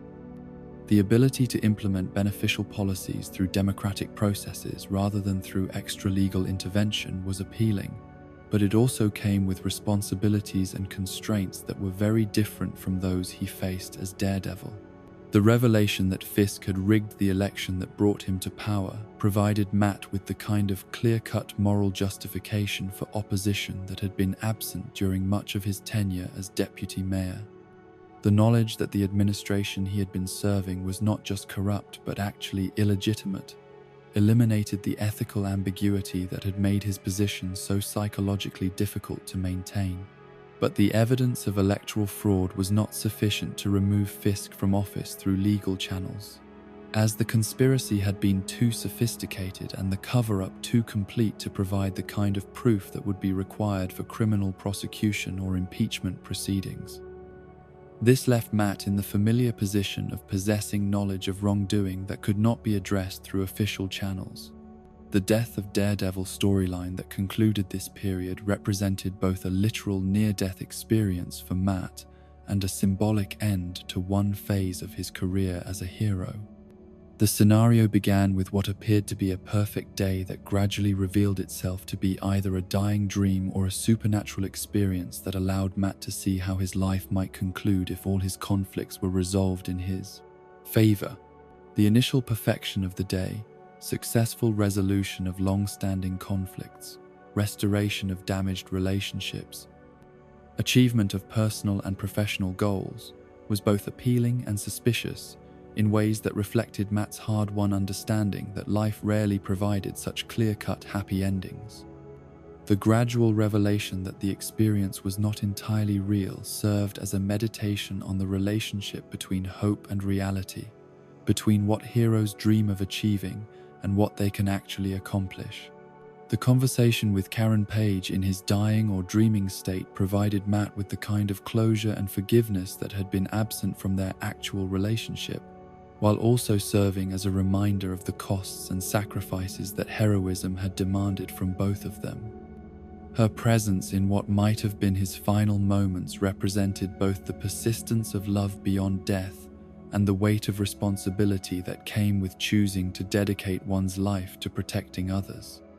The decision to continue fighting rather than accepting the peace that death or unconsciousness might offer was presented not as a heroic gesture, but as a simple acknowledgement that the work of justice and protection was never complete, that there would always be more people who needed help and more injustices that required correction. The final image of a single heartbeat on a monitor served as both an affirmation of life and a promise of continuation, suggesting that Matt's story would continue beyond whatever specific crisis had brought him to the edge of death. The ambiguity of whether he had actually died and been resurrected or had simply survived a near-fatal experience was less important than the spiritual and psychological renewal that the experience represented. The themes explored during this period, the complexity of political authority, the difficulty of maintaining moral principles while working within corrupt systems, the ongoing costs of heroic commitment, the possibility of redemption and renewal even after apparent defeat, established new frameworks for understanding how superhero stories could engage with contemporary political and social issues while still maintaining their poignant, essential inspirational qualities. As our journey through Matt Murdock's life comes to an end, we see a man defined not by his victories, but by his refusal to surrender to the darkness that surrounds him. From a frightened boy who lost his sight to a man who became the guardian devil of Hell's Kitchen, Matt's story is one of transformation through suffering, of finding light in the deepest shadows. His contradictions remain: the Catholic who dresses as a devil, the lawyer who breaks the law, the blind man who sees truth more clearly than those with sight. These paradoxes don't weaken him. They define the very essence of what makes Daredevil compelling. In every punch thrown, every criminal stopped, every innocent protected, Matt Murdock proves that heroism isn't about being perfect, it's about getting back up every time you fall, about choosing hope over despair, love over hate, light over darkness. Rest now, knowing that somewhere in Hell's Kitchen, the man without fear continues his eternal vigil, daring evil to try its worst, secure in the faith that morning always comes after the darkest night.